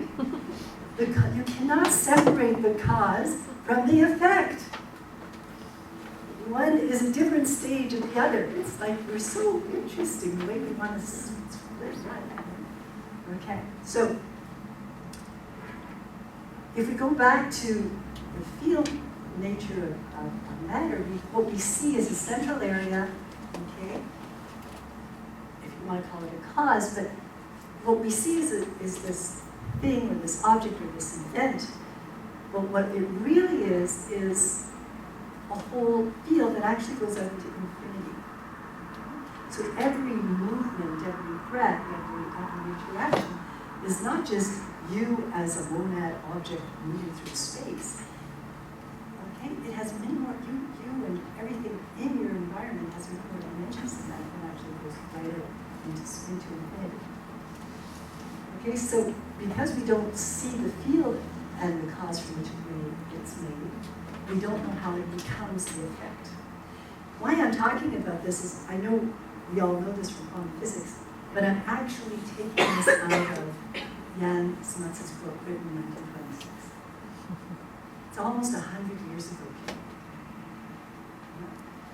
This man, as a prime minister, could read and understand what evolution and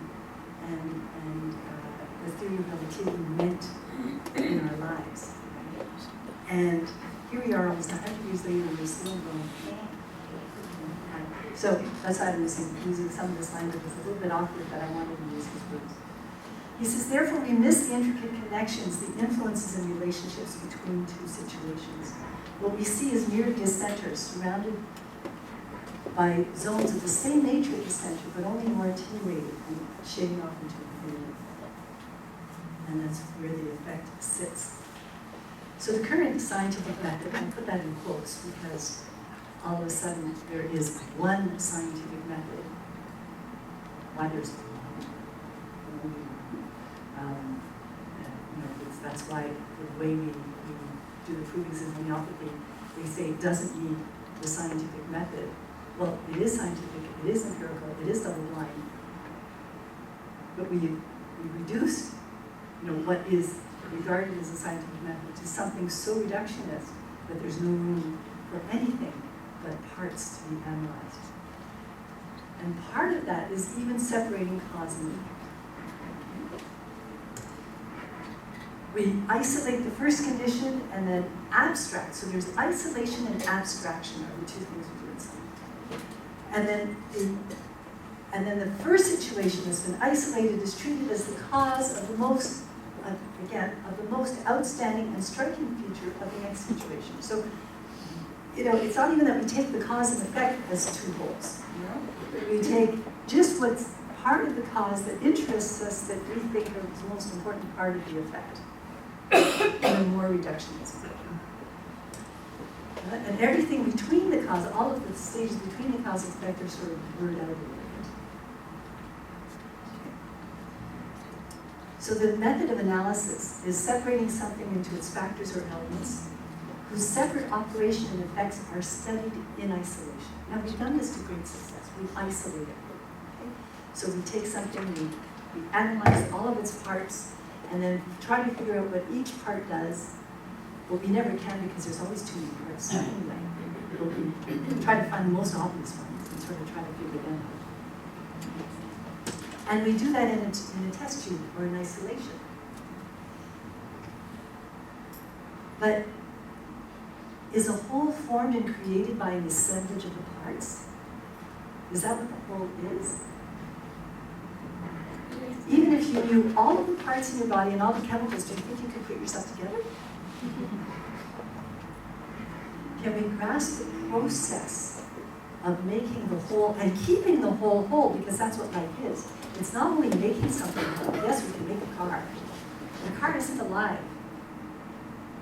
It doesn't have the force of evolution that embodies the evolution of life, which is a special dimension of evolution, is how life evolves versus how just non-living things evolve. That's what the difference between the two is. Can we grasp the process of making a whole and keeping a whole alive by looking at its parts is the question that we have to ask ourselves to live in science. Okay, so we come across the analytical error number one, which is that analysis can reveal mechanisms, can reveal, the mechanical relationship in time between things, but do not inform us of the process by which they evolved. See, holism is lacking. That's what we're not seeing, is that force of evolution, is that thing that makes things whole. So I give you an example, okay, the difference between naturopathy and allopathy. Okay, there's two different branches of medicine. One, all branches, three branches of medicine are allopathy, homeopathy, and naturopathy. There's actually three principles of practice. One, that you support your natural processes. This goes all the way back to Hippocrates, 500 BC, Hippocratic Oath. This is the foundation of Western medicine I'm talking about. And the foundation of Western medicine, there are three principles of practice. One, to support what the body does naturally. If that's not enough, then you find the simillimum, okay, which today we call homeopathy. In other words, you find the tonic, you find the spark, you find the minimal dose of something that resembles in some way or resonates with the wholeness of that organization, of that organism, the wholeness of it. And that's what makes homeopathy so difficult to practice. It's not about treating parts. It's about treating the whole as a whole. You have to come to the essence of the person. You have to understand what makes them tick, what makes them, what makes them unique, what they strive for, what their ideal is. What is the container? Because we're treating the container. We're not treating the parts. Okay? So we start by just supporting the processes, that's naturopathy. If that's not enough, then we go to the minimum dose that is going to resonate with the whole. And if that's not enough, in other words, if the body is doing something that can put your life in danger, then you have to go and you have to do something that's going to stop it in its tracks. And that's what's called allopathy, against what the body is doing. It's like, hold on there, you're killing yourself trying to do it yourself. And it has its place. But notice what words we use in allopathy. Antibiotics, antidepressants, anticoagulants, right? It's all anti. Why is it all anti? Because it's allo. It's against what the body is doing.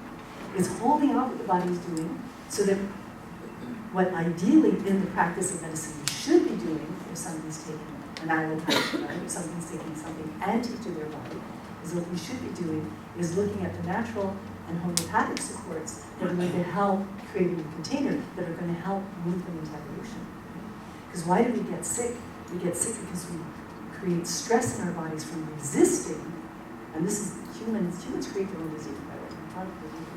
Not on purpose, but just because we resist change, we resist evolution, we resist changing ourselves, and that resist, it's us against the universe.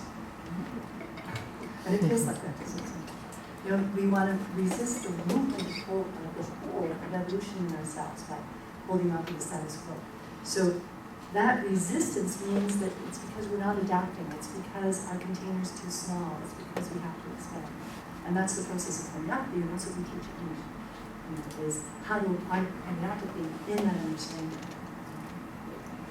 So what we do in a pharmaceutical company is that we'll take a herb, go all the way down to South America and go with some, Aboriginal fellow and climb trees and find a new plant, find a new herb, bring it back, and try to find the active ingredient, right, inside the herb. And then we don't care about the herb then. We throw everything away, we just want that active ingredient. And to see the effect that active ingredient can make on the body. So we abstract the active ingredient from the herb. What aren't we seeing? We're not in any way understanding how that active ingredient was created, how it was formed, what its relationship to the other parts of the plant is. Like, what is it? The active ingredient is just this part, that you take out, and then that part is part of the whole of the plant. Okay, and that's the difference between naturopathy and allopathy, is the recognition that it's not just about the stuff, but there's a whole field effect, and that there's a whole interplay. Okay, even after you pick the plant, there's a whole interplay of forces that create that healing effect that's in the plant. And then what homeopathy does is take the whole plant, and from that whole plant derive its essence. So, what we're lacking in the pharmaceutical drug is the synergistic components. Okay, there's a whole synergy happening in that plant that made that plant whole. Okay? What's called inactive ingredients for the pharmaceutical is actually what was life-supporting and what created that possibility to begin with. So what we end up incurring then is a biochemical effect, but not one that is life-supporting. See the difference? Okay, it's a very fine difference, isn't it? And it's not to say it's wrong, and it's not to say that we have to do fantastic advances, and it's not to say that we don't need those drugs. You know, we do. They do save lives, they do fantastic things. It's an important branch. Allopathy is an important branch. The problem is that we have made medicine one branch, and we call the other two Mickey Mouse. You know? It's all real medicine. I need the real thing. Read Hippocrates, read what Western medicine is. It's those three principles. So it's in the application of those three principles that we really see a return to health, and is the only way to really bring about a true cure. Taking a pill every day doesn't make you cure. So how do we bring about a true cure? Or at least try to. Not that we're always successful. So we have the Humpty Dumpty syndrome, okay? Which is, well, we've taken it all apart, but then how do we put it back together? And that's where we really have trouble.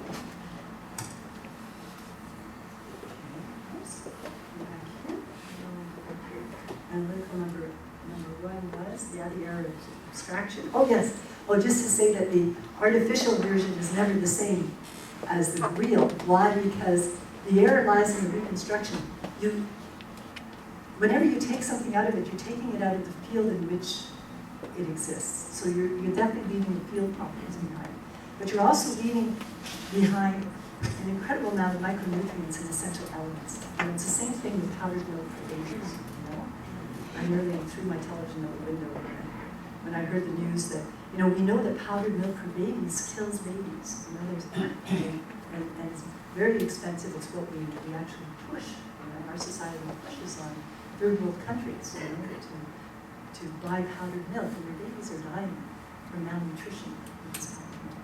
And then on television it said, oh, these Syrians are dying, and a lot of them have babies, so we're going to be needing to drum up a fund to buy powdered milk. Who was going that out? It's that no matter how good we think our analysis is, we're always missing something.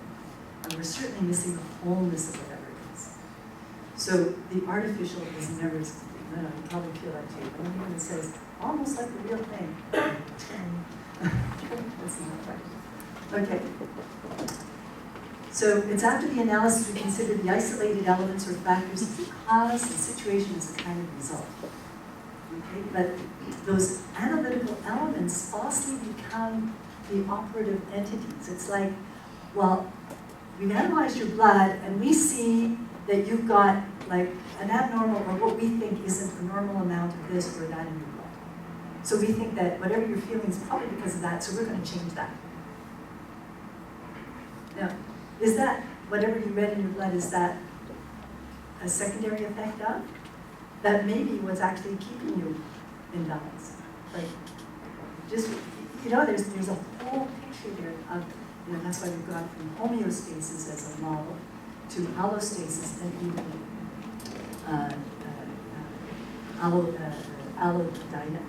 dynamic way of looking at the body, knowing that, there's that range of normal is quite more broad than we allow it to be, and doesn't necessarily mean to be put on medication. It does mean that something is off or should be looked at, and that's why blood tests are so useful, because they really give us, a litmus test for how we're doing. But then how do we respond to that in the context of the situation? So analytical elements are assumed to be the cause, when the cause is not in the parts. It's in the whole, and that's what it is. When you get sick, it's not because it's over here. There's something that's happened in the whole organization of your body that's made it appear over here physically. But you have to look at yourself as a whole, unless it's an accident. You fell, of course, then it's there. But in chronic disease, we have to look at the organism as a whole, its operation as a whole. And that's why the diagnosis, the analytical parts, you take that into consideration as a homeopath, but it's not what you're doing. You see why? It's not about that. We're interested in the container. We're interested in how the organism is organizing the vital force. That's the thing that, this whole thing around DNA, Well, get your DNA, then you'll know what kind of cancer you can be predisposed to, and you can take out the organ before you get sick. Now, how parts-oriented is that? We're going to take one part of the DNA as if it's the cause, which it isn't at all. And I talked about that in the webinar series, which is on our website. I did 3 webinars on the functions of mitochondria. The gene, whatever predisposition, whatever genes we can find in your DNA from whatever we say the diseases are or whatever, okay, that is a predisposition. It means that if you get sick, if your body goes off, that this is its favorite way of doing it, okay? That's not to say that you're going to get it. In order to get it, your body has to turn that gene on. And it's your mitochondria that turn that gene on. And it's your mitochondria, by the way, are incredible, are not just little beings in your cells, but are actually an intelligent network. Multidimensional to intelligent network that runs through your entire body, through all of your cells, knows what's going on everywhere, and it's them who send the message to the nucleus that then sends the message to the DNA to turn on. So the DNA is the cause. It's not the cause. It's not there that we're treating, but we're right now spending zillions of dollars on trying to make DNA changes in people, genetic changes, thinking that that's what's going to be. We'll just find another way to get sick. If you're going to get sick, being sick, your body is off, it's going to reorganize itself in some way, which we call disease. Okay, so analysis means breaking into parts without taking into consideration field effects and the essential reality of whole. So our insight there is that analysis always leaves something essential behind. I'm not saying it's bad, I'm not saying we shouldn't do it. As a matter of fact, it's incredibly useful, and it's helped us enormously in our technological developments. As long as we know its limitations. It's like anything we do. Everything that the human does has limitations. And that's the limitation analysis. Okay, that it is not the whole, it's not the cause. Because the cause cannot be found in the body. And we mislead ourselves in believing that we can understand the whole through its parts. So a couple of other insights there. Right? That cause, what cause really is cause becomes the effect. The two are totally interconnected, and that we cannot know the whole from the parts. A new way of seeing has to be applied, especially when we deal with density.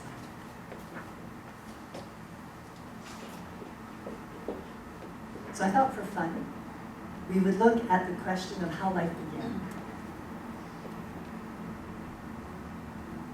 So to answer that question, how life began, what we did was we took what we thought might be on Earth at the time life began. We took those elements, we stuck them in a beaker, and we shoved the beaker full of electricity. And said, let's see if we can make life. That's an experiment done in 1953 by Miller, Dr. Miller, and his student, PhD student, Harold Urey. So they tried to recreate the conditions on the lifeless Earth, full of gases, laced with lightning storms, what we imagined, by sending sparks of electricity through a beaker of gases. And guess what? They discovered 5 amino acids. And amino acids are the building blocks of proteins, and proteins are the building blocks of RNA, which are the building blocks of DNA. So here they had these compounds that came out of this, and it made Time magazine. Okay, it's called the primordial soup model. Has anybody heard of the primordial soup? That life started in the primordial soup of early Earth? Yeah? Well, I remember that. That was certainly something we learned in school. And it's been science's answer as to how life began. And many scientists still believe this. Now, this was over 50 years ago. And in 50 years, we've dismissed every single part of that experiment as being invalid. But ask any scientist today, and you say, how did life begin? Everybody knows that, the primordial soup.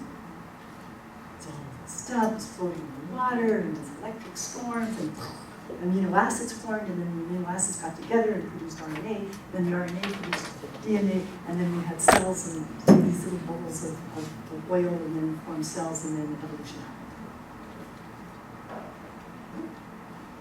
It's very it's funny. Now, if you're like me, you were brought up on Campbell's soup, right? Yeah. Quick and easy directions. You mix the soup with one ocean, primordial soup, and that's the origin of life. You know, mix one soup with one ocean, microwave it uncovered for a million years. And there you are. Actually, there's a few cute things written here. It says, primordial soup, a quick meal in 4.5 billion years. Simple, self-organizing meal with everything you need for your life. Your life started before the Archean age passes on.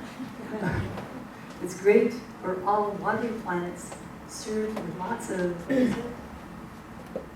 of reducing power and a good portion of ionizing radiation to get that unique microbial fluid. Okay, so like anything else, when you buy a can of soup, you should eat the ingredients. Right. So what's in the ingredients? We have water, silica, iron. So this is what the guys used in their test tube. Hydrogen sulfide, carbon dioxide, all of these things. What we know today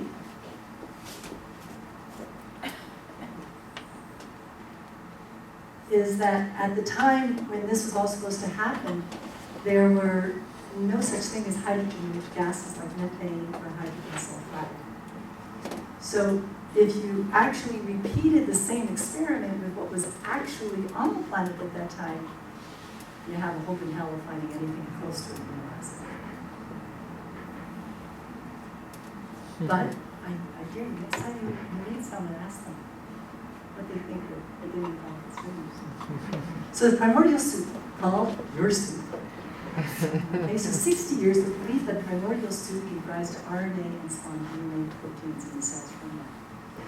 Now, Nick Lane, the scientist that I was talking to you about, said the problem is that RNA and DNA don't spontaneously emerge from the mixture of their building blocks, just as you wouldn't expect a car to come out of the swimming pool if you dumped all of the parts of the car in. You know, that's how unrealistic that is. Okay? Nucleic acids need to be forced into forming compounds.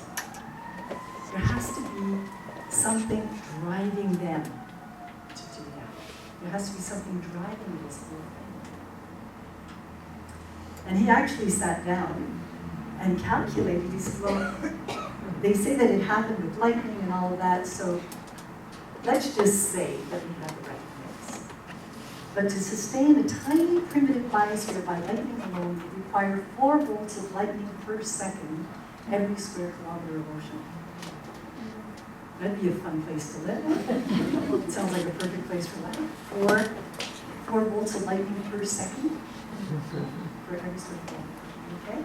So, and then the other thing is, you know, the other analysis that we've done is, you know, over the last 50 years, as we've analyzed the tiny crystals of zirconium zircons that were formed 4 billion years ago when we think life began. And what we realized is that they were formed at relatively low temperatures in the presence of water, actually. And far from the volcanic hell that we thought life began, is actually quite tranquil water world. Yet, our belief in primordial soup still goes on. And it's probably still in the textbooks. Just like in the textbooks. Have you seen the atom in the textbook? Have you ever seen a hydrogen atom? It's got this big round circle in the middle and this orbital, this little round dot, you know, right? You know, we've known that the atom doesn't look anything like that, you know, for the last 60 years. 70 years, 100 years, and yet we still have that in our textbooks today. So when we say science, we assume that because it's scientific, it's leading edge. We assume that it's well informed, and we assume that it's, you know, up to date and it's the newest stuff. And that's an assumption. May I say something? Sure. I think Hahnemann's genius was that he recognized in the age that he lived that the sciences of anatomy, physiology, biochemistry, etc. were in a primitive stage, and so he wanted to formulate homeopathy so that they would be so clear that it would not depend on all of this, but that the way that the person expressed his disease and the matching of the remedy with the way the person expressed the disease would point the way to treat that person, regardless of all of this. I think that's what His genius. Hahnemann's original genius was. I agree. And if you look at especially paragraph 9 in the organon, he points out very clearly how the disease process takes place and how we should treat the person so that the person evolves into a higher state of his mind and spirituality. Thank you. Dr. Karim is an internationally known homeopath. Written a number of books that anybody who studies or practices homeopathy in the world has some of his books in their library. So it's an honor to have you here with us today. Thank you for joining Yeah, us. there's some here. And he has a book.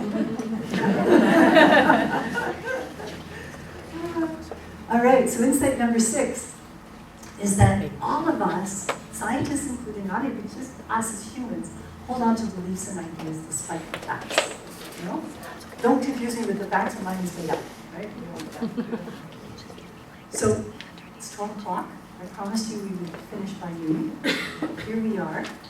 So what we're going to do this afternoon is we're going to actually look at what we do when we're caught in duality. So these are some of the insights that we got today, this morning. We're caught in duality and conflict of both sides because our container is too small. We're going to look at opening our container, transforming our viewpoint, bringing in another dimension, and hopefully bringing some of holism into our lives, understanding a little bit more of what real dynamic is and minimal.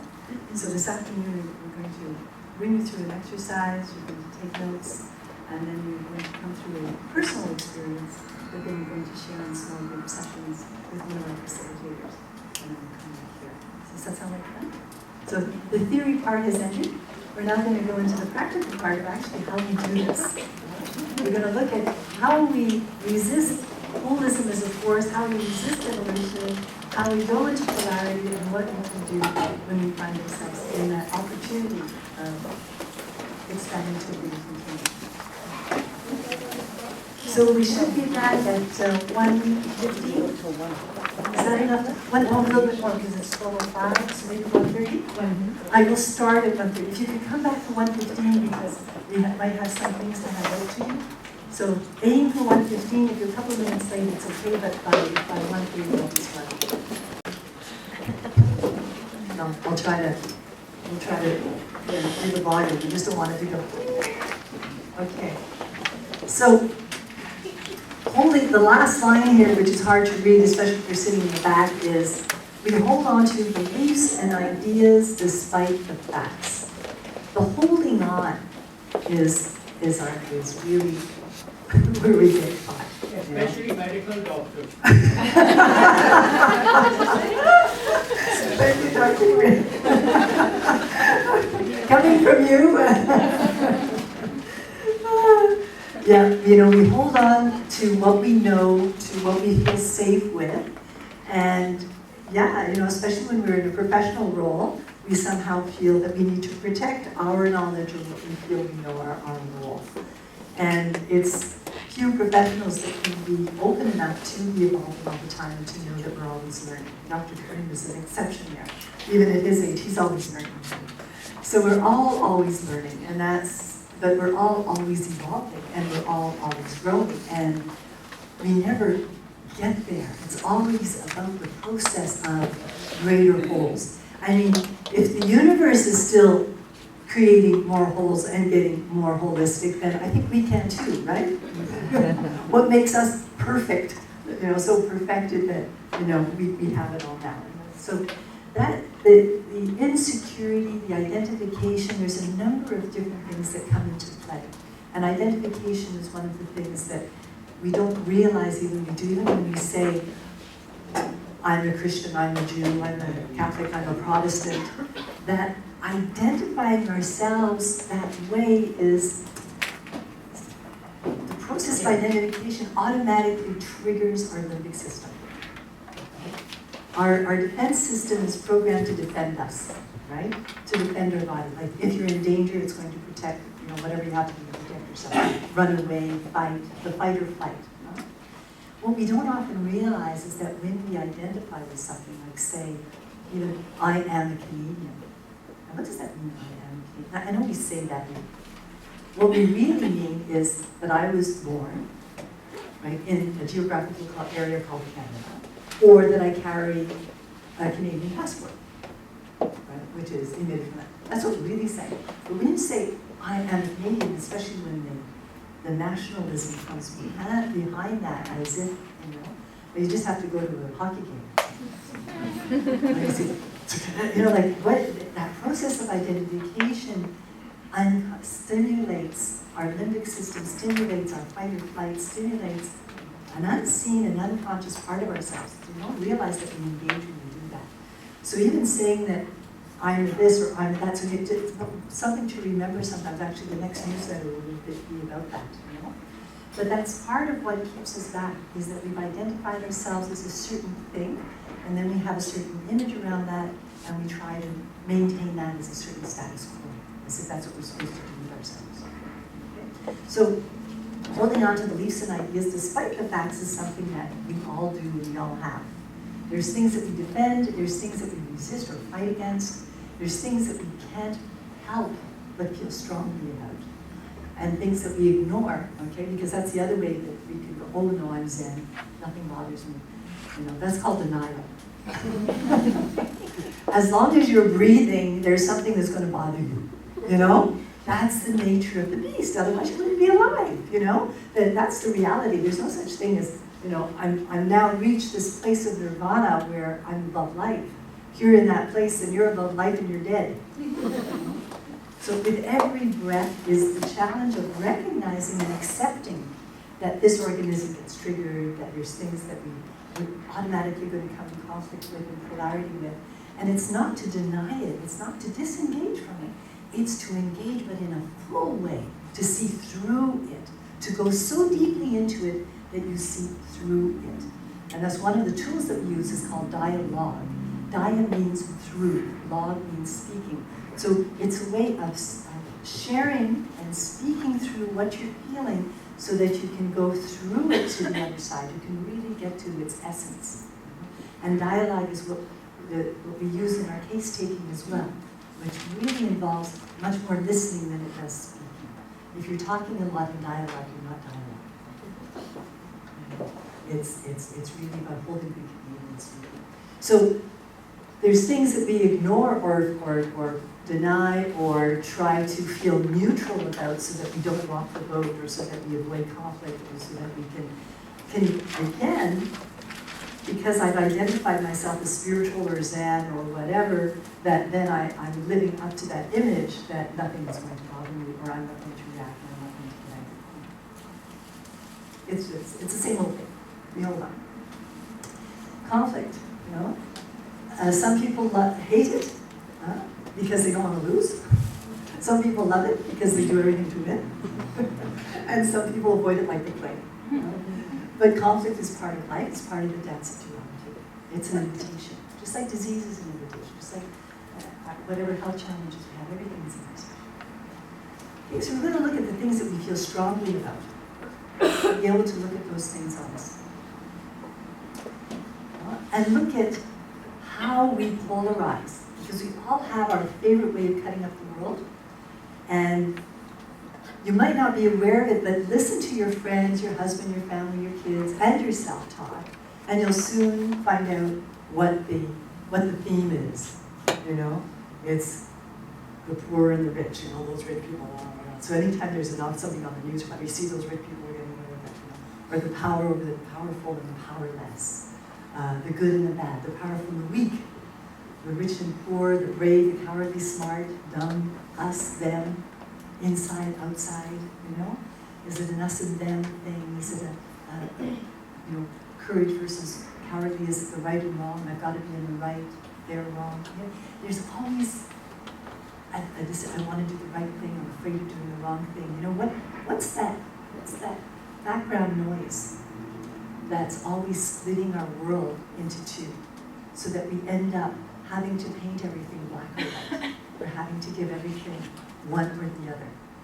That we're having to put everything in one box or the other box. So we all do that. It's very surreptitious, it's in the background, and it's sometimes a cult, but it's there. You know? So we want to just take a moment now and just think of what theme might come out of your mouth, or what theme do you express. And I find that the news is so polarizing. You maybe watch TV for 10 minutes and it's enough to be on, you know, one side or the other. So last time you watched the news, where did you polarize? You know, what are the things, what is the flavor? So it's not even about the thing, is it? It's about the flavor of that, because it represents something to us. So it's not even about what's happening, it's about the deeper level, that deeper dimension, the symbol, and what it represents. So let's just take a second there to look at that. Without justifying it, without judging it, just accepting that it's what you do. Write down what you think your polarity is.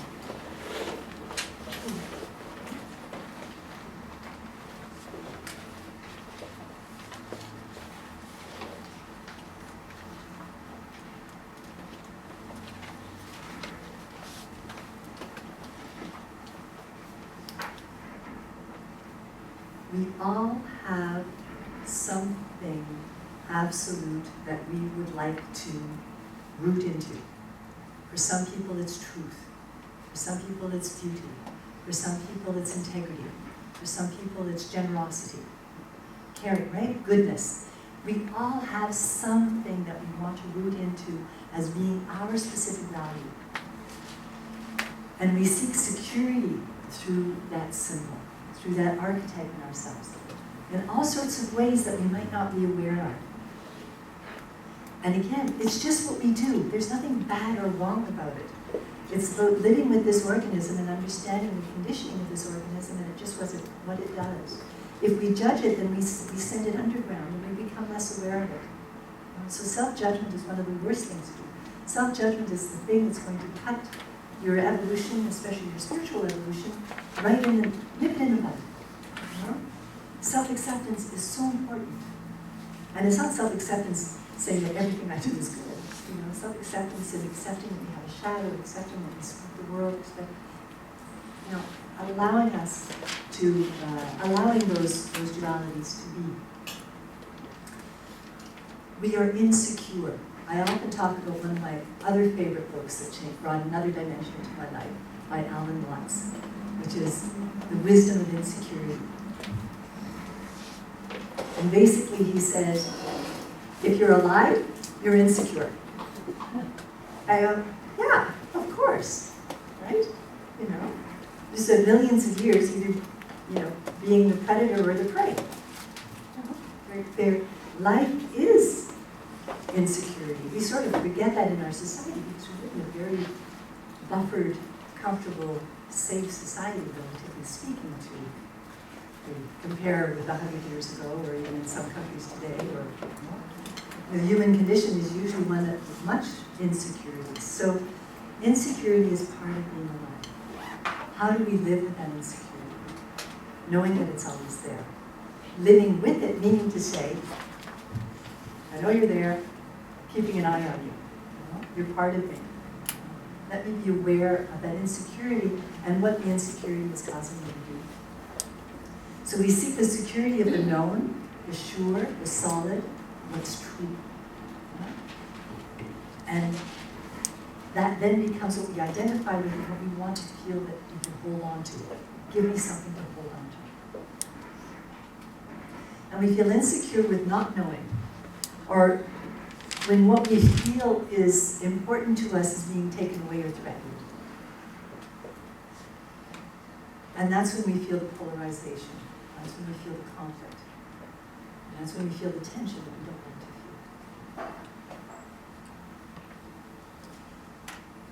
feel. We hate to see that whatever that absolute, whether I believe in love, or beauty, or goodness,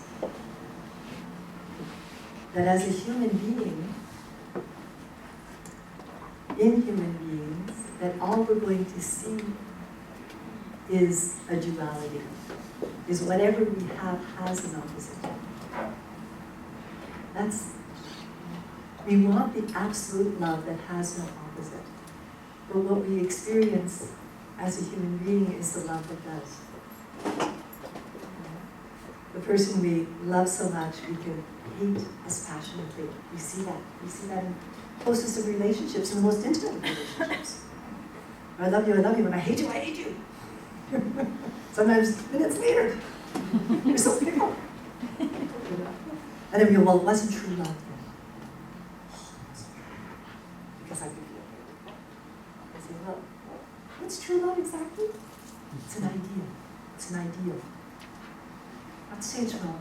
We need these ideals. It's what makes our soul sing, right? That's why people go to movies. It's because there's something of an ideal that, and the hero that lives up to that ideal. And that's the kind of movie we like to go to see, is the hero that's going to defend my ideal. And it gets us all excited. Otherwise we wouldn't care about the hero, would we? So it's not that it's bad or wrong. We have that, but we have to understand the difference between an ideal, which is an absolute, and what this, as a human being, actually experiences. Maybe we can feel that absolute love, maybe for a nanosecond at some point, maybe. Maybe, I don't know, it's possible. But 99.99999% of the time, it's the love that has an opposite. It's that. It's the duality. Because we're alive. Because we're in the dance of life. It's okay. But we need that acceptance of ourselves to be able to go into that other dimension. And to see how that dimension comes in and clouds our vision sometimes. How that ideal, I see that very often with parents and their children, one way or another, and how, or even between spouses, how we project our ideal onto the other. There's parents, my son would never do that, my daughter would never do that. Then they find out that they were, and then it's a crisis, And the crisis really isn't about the child at all. It's about their ideal that they have projected on the child, which is so unfair for that human being. It's just human. So, understanding what our ideals are and how we project them onto the people we love, how we project them onto the people that we consider our teachers, our leaders, our whatever, and we want them to somehow be superhuman. Like, why? If they were superhuman, they wouldn't be human, they wouldn't be alive. We're all human. We're all struggling and floundering our way through.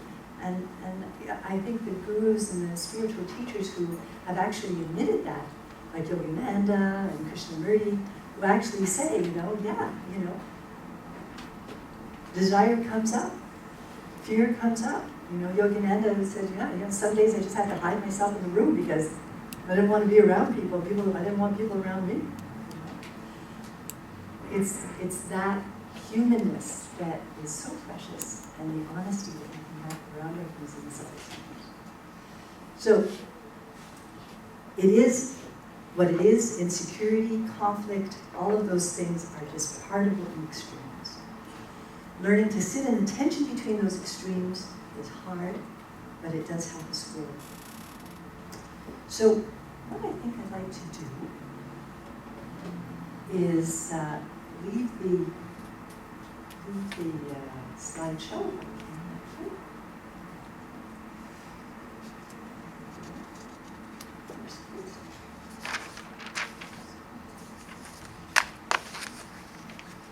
And we're going to start our exercise.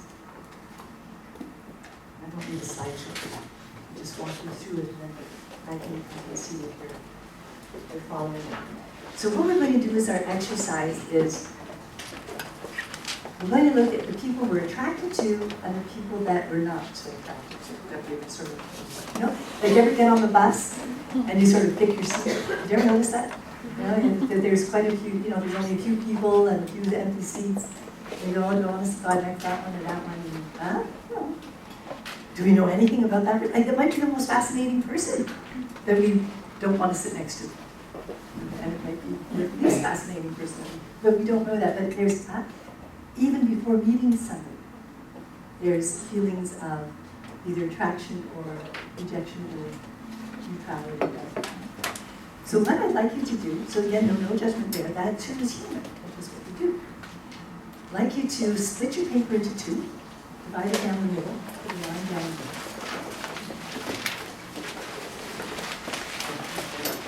Yeah, these papers needed over here. Everybody need paper or pens? Some paper over here. Here's you putting your hands up, I appreciate that. If you need any extras, let us know. We've got lots.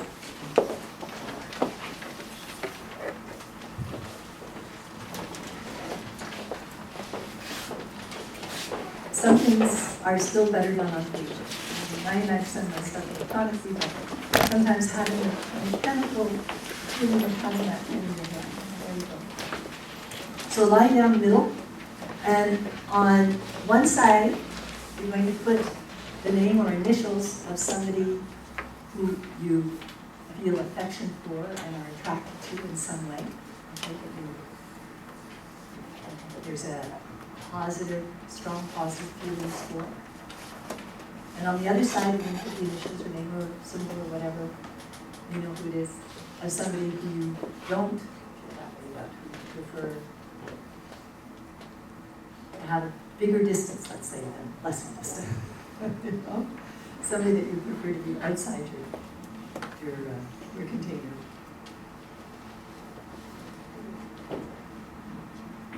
And if you say that you can't think of anybody,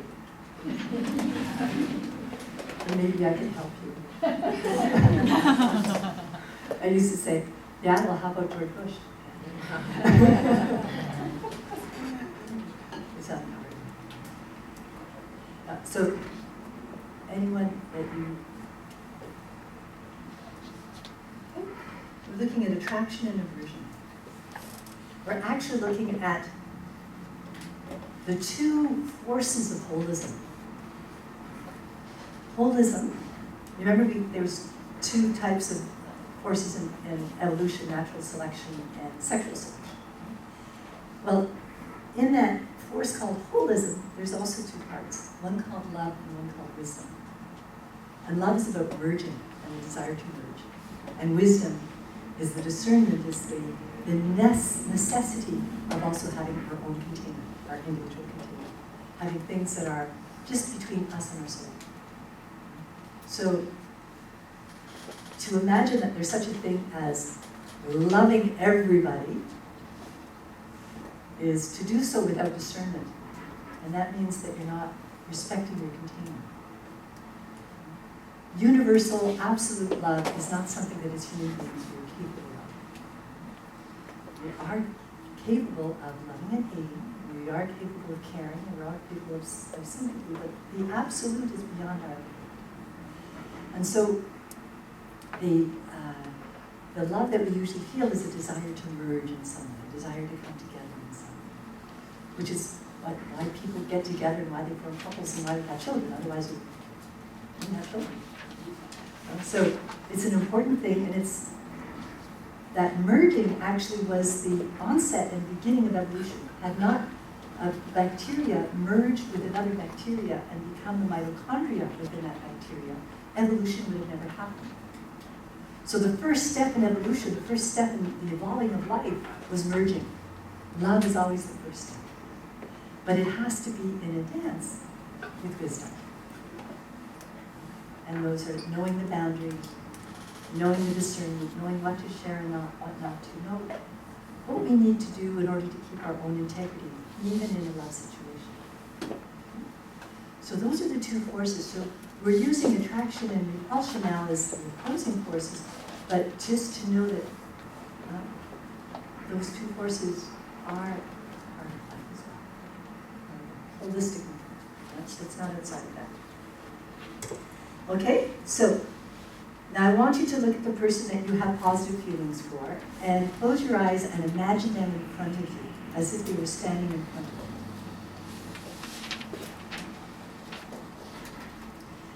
And allow enough time just so that you get a sense of your feelings, okay, of attraction or aversion, and that they become clear.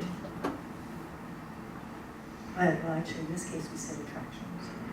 So that your feelings of attraction, the positive feelings, that you can actually feel them. So if they were standing in front of you, what do you feel in your body? And just write down a couple of things that you experience, and just thinking about that person.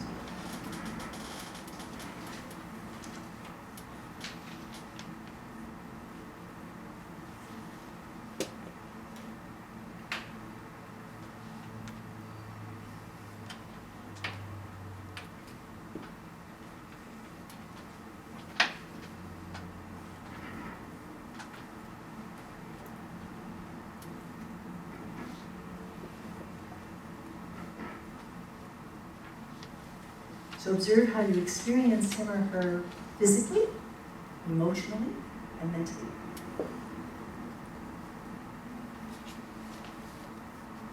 What happens in you?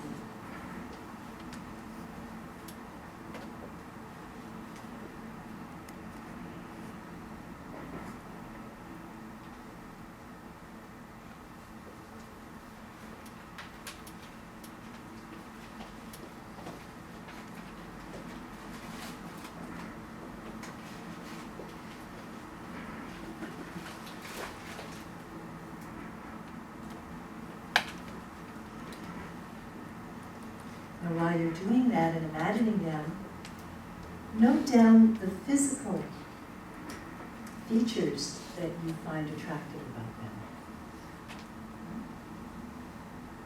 Sorry, what was that last thing? The physical features. What? The physical, their physical appearance. What do you find attractive about their physical appearance? What are the elements there, that you go, I like the color of his or her hair, or the color of their eyes, or the smile. Huh? No, doesn't have to be a romantic person. No. It could be, someone in your life, or just someone, no, that's not.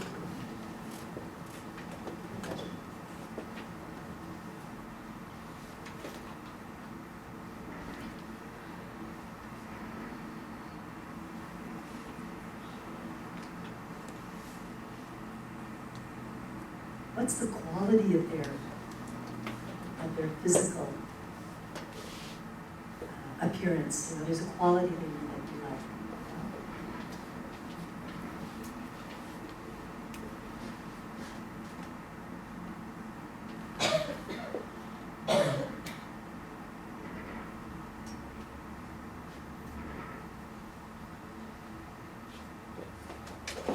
Then imagine their voice. There? Voice. The voice? The voice of that person. And is there anything about the loudness, the timbre, the tone, the pace, and the way they speak, and the way they express themselves that you like, that you find attractive?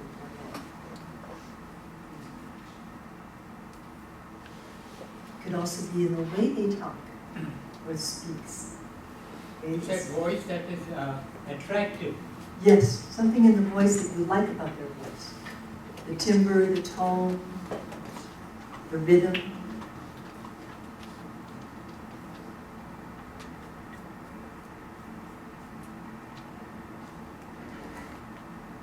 I realized at some point that that's what attracted me to my husband 40 years ago.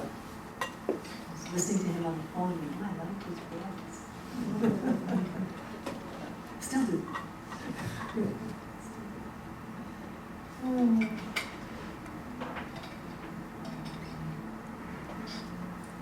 And then how does this person interact or connect with you? How do they relate with you? At makes them so special? How do they interact with? With you. How do they connect with you, interact with you, respond to you, that make them special to you?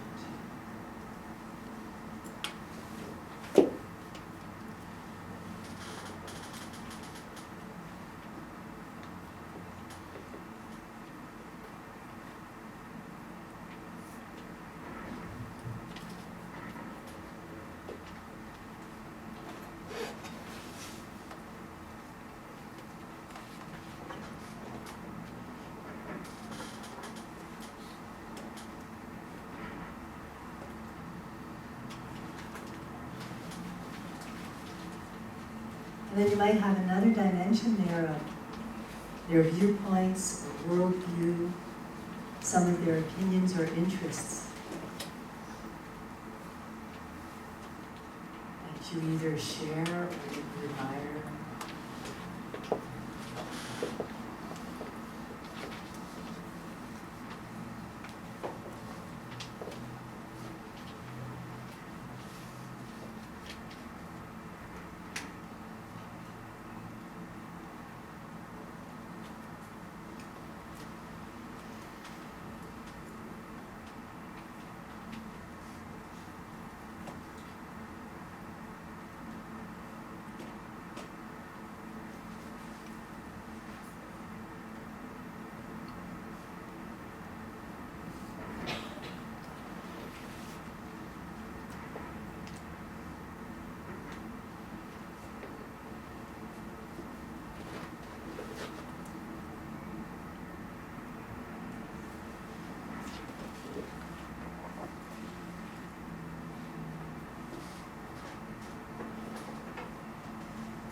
So you say, what was it I saw this person?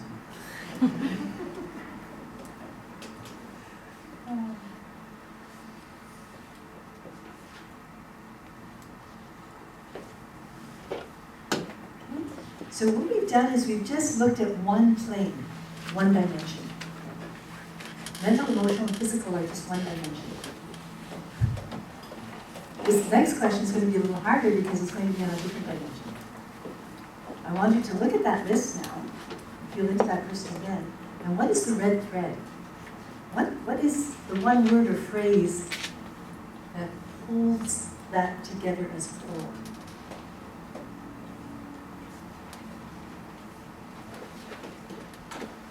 Describes that person for you in a meaningful way.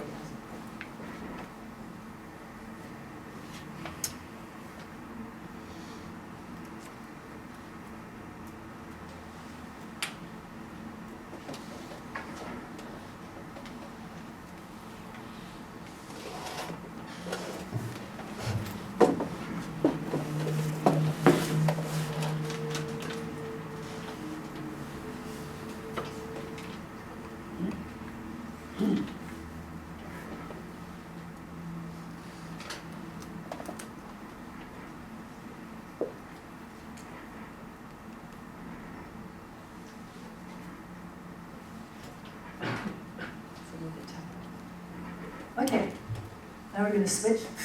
Shake yourself out. Raise your mind. Remember those etch a sketches? Okay, that's gone. Now we're going to do the other side of the sheet. I'm going to do the person that we want to do this with. Okay? So, imagine a person that you have aversive feelings or negative feelings about in front of you. So imagine them as if they were standing in front of you. And experience what you feel in your body when you think about it. What are the changes? What happens inside you? It's very important to see on all the different levels how just even an image can bring a bodily response. And don't edit your notes. Just Just write it down. If you rip it up later, please.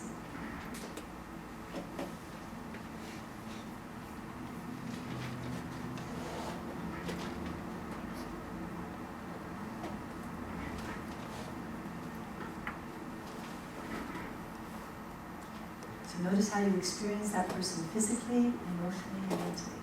What happens to your mind? What happens to your thought process? What happens to the emotion, underlying emotion, and what happens to your physical?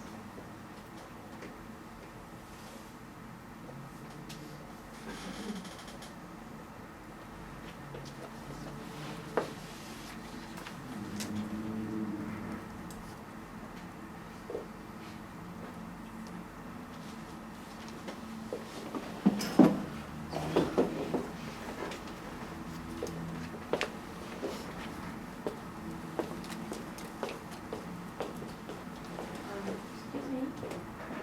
Sorry. What if, for instance, this person, let's say you manage to, let's say, accept them, or just stand them. Yeah. Yeah. It's okay. It doesn't really matter.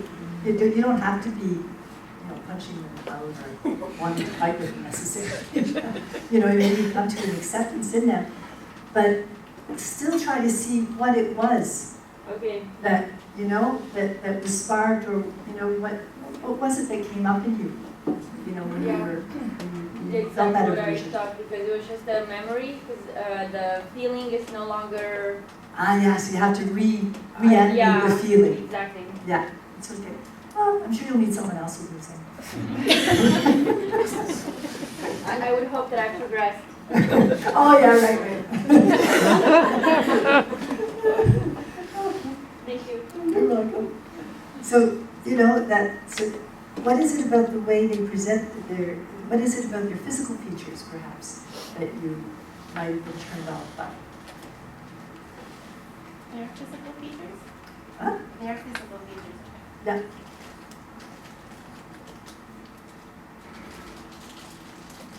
Something about the way they look. How would that be?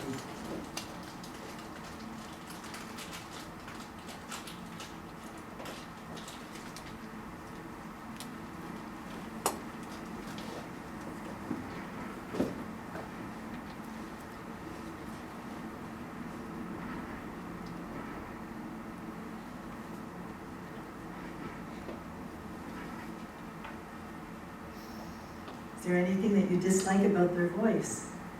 About the timbre, the tone, the pace, the loudness?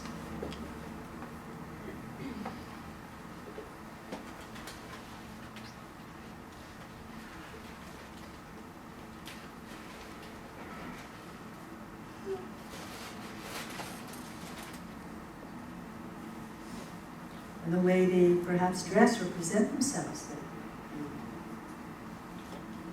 find disruptive, unpleasing, repulsive.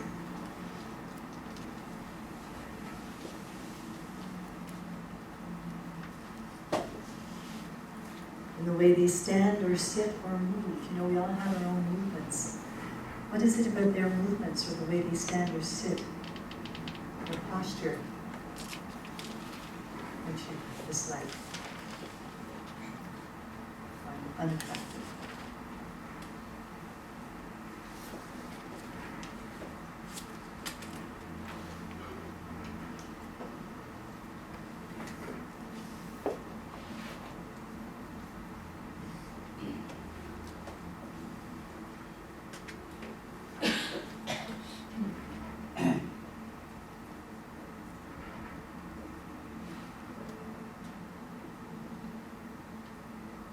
Is there anything in the way they talk or speak or present themselves, their stance, that turns you off?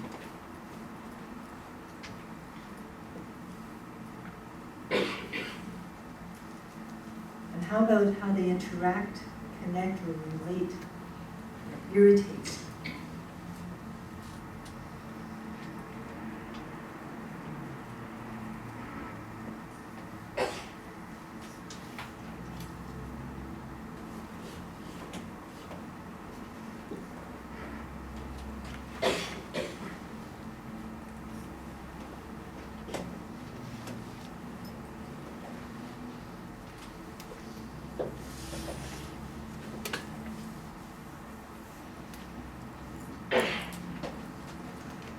they hold viewpoints or worldview, opinions, or interests that you dislike?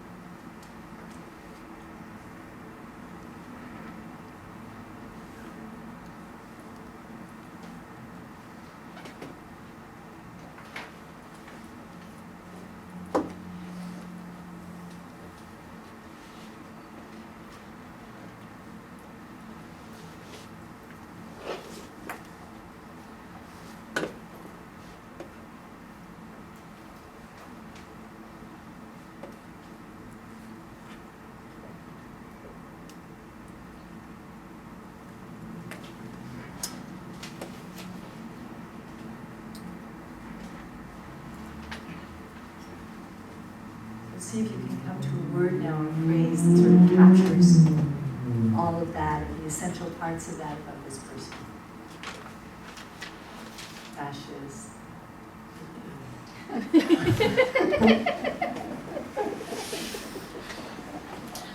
Pardon me.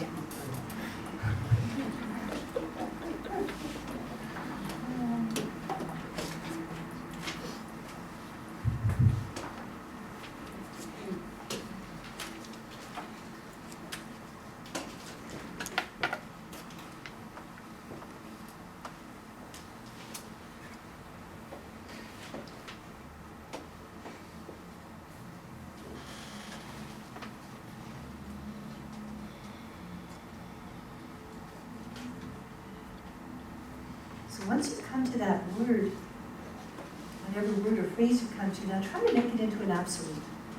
Oh, what? To make it into an absolute. Absolute. Yeah, you know, like bad and good, right and wrong, power over, power under, taking it back, you know, like, what, you know, as let's just see. Because that's another dimension again. This is the person is symbol now.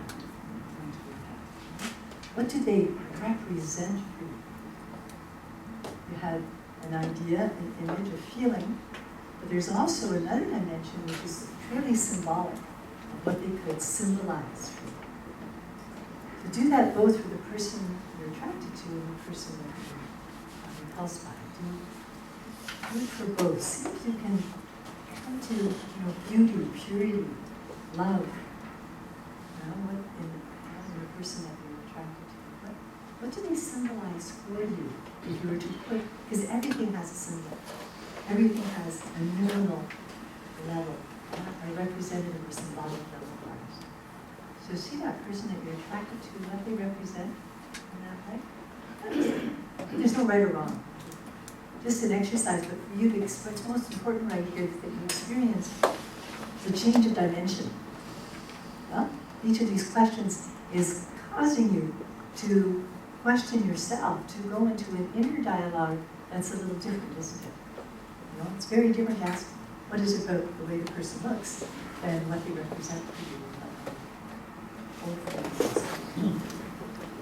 And like I say, we're going to be helping you out in groups with this in a few minutes, so don't worry about it. We won't let you leave you hanging. We'll give you a hanging position under exercise. Okay? So now that you have, everybody sort of have a couple of words, or, did you bring it down to something? Maybe a couple more minutes? We're good? So look at those two words now, the final words that you came to. And now ask yourself, we're going to bring another dimension, ask yourself how those two aspects are in a dance in you.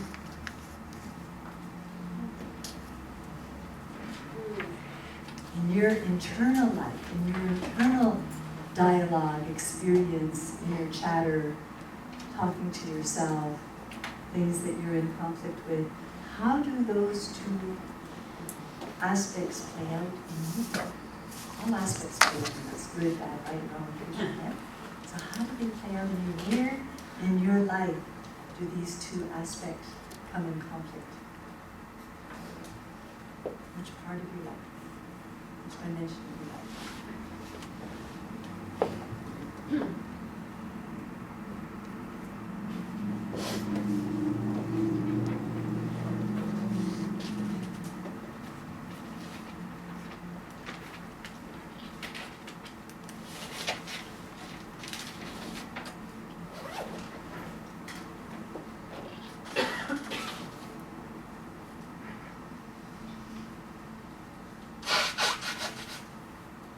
Is there feeling that there's anything that needs to be added to the exercise or something? The exercise was okay? She's always checking. I'll check her inner. All right, so yeah. It's like you have to find a spot when they meet together, or Yeah, like, if you'd ask yourself, now I look at these two words, right? When do these things come up in you?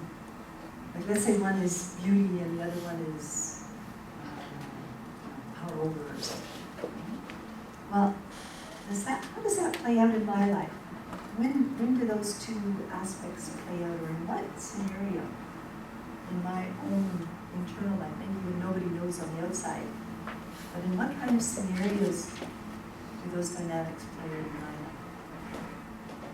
what if they come out? Huh? What if the words come out the exact opposites, which But that's come even out better. down to the one point? It has to be one or the other. It just cannot. That's how we feel, it's got to be one or the other. Right? So that's what you do with them, right? Is that you feel you have to be one or the other. It just cannot be otherwise. The human condition. Huh? It could be by choice, for example. You could choose to pursue, to develop one side, or you could choose to pursue to develop other side. But you're doing actually this, meeting, or you're doing this. exactly. So how do you do this? I don't do it. Uh-oh, there's a piece he wants to keep on the outside. It's okay. It's okay. But you know you're keeping it on the outside. So there's a reason you're keeping it on the outside, and the reason you are is because it feels that it would be threatening to something that the other side gives security. That's true. So just even understand, so that's the dynamic. That's how they play out in you. That one feels like a threat, and the other one feels safe. 2 words. And so people or things that represent one, you're going to want to keep out of your life, and the ones that represent the other, you're going to feel safer. And so The exercise is to come to one. No, the exercise is to see how it plays out in you. And how it plays out in you is that way.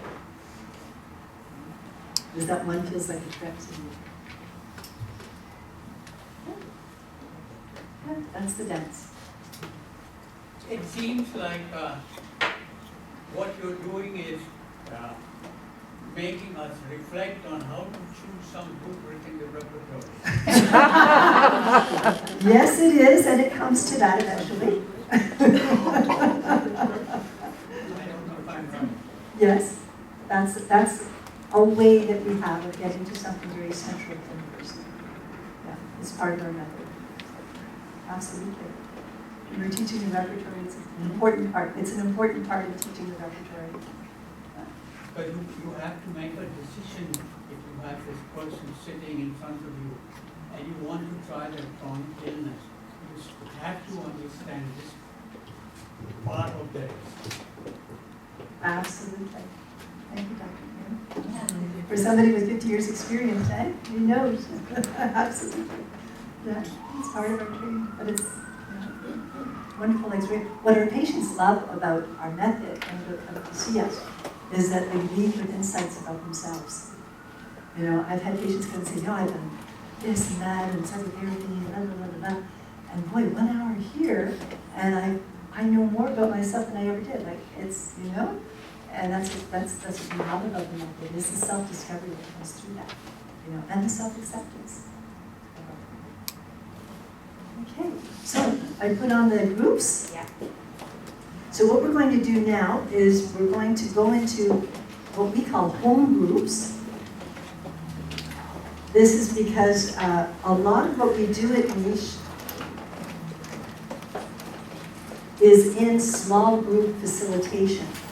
That way, that's really the only way to be sure that you're integrated. So we even have one-on-ones, we have, small groups, 3 or 4 on ones. Today, we only have a few in our staff here, so you're going to be a bigger group, probably like 10 to each facilitator.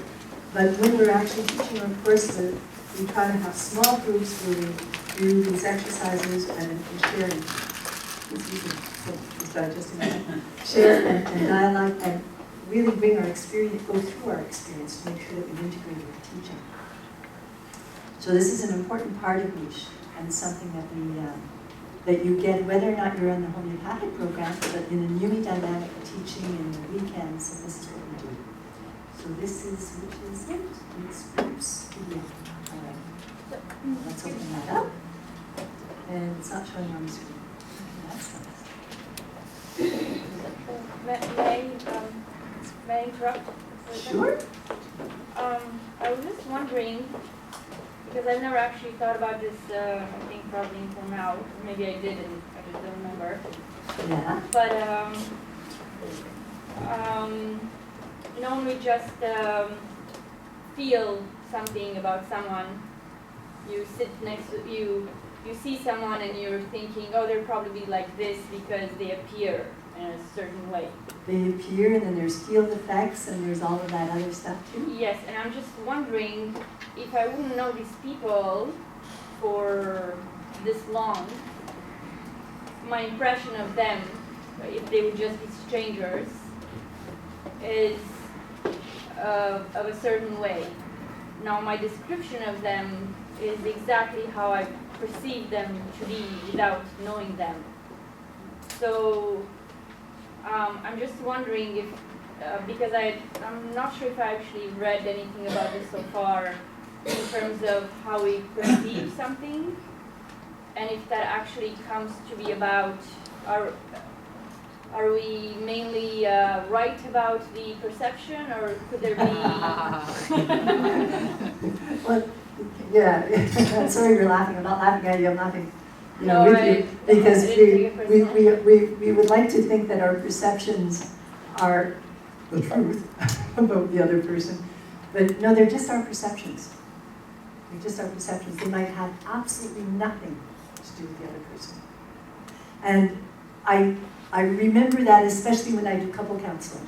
And I hear one side and I hear the other side. Wouldn't imagine that it's the same person.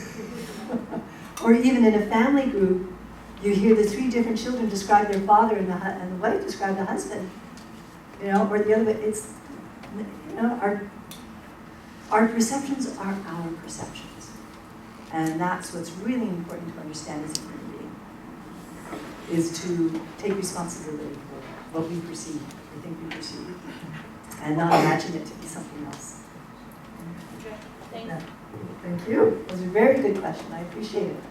Okay, can you see your names? Is that big enough? It's a bit squishy.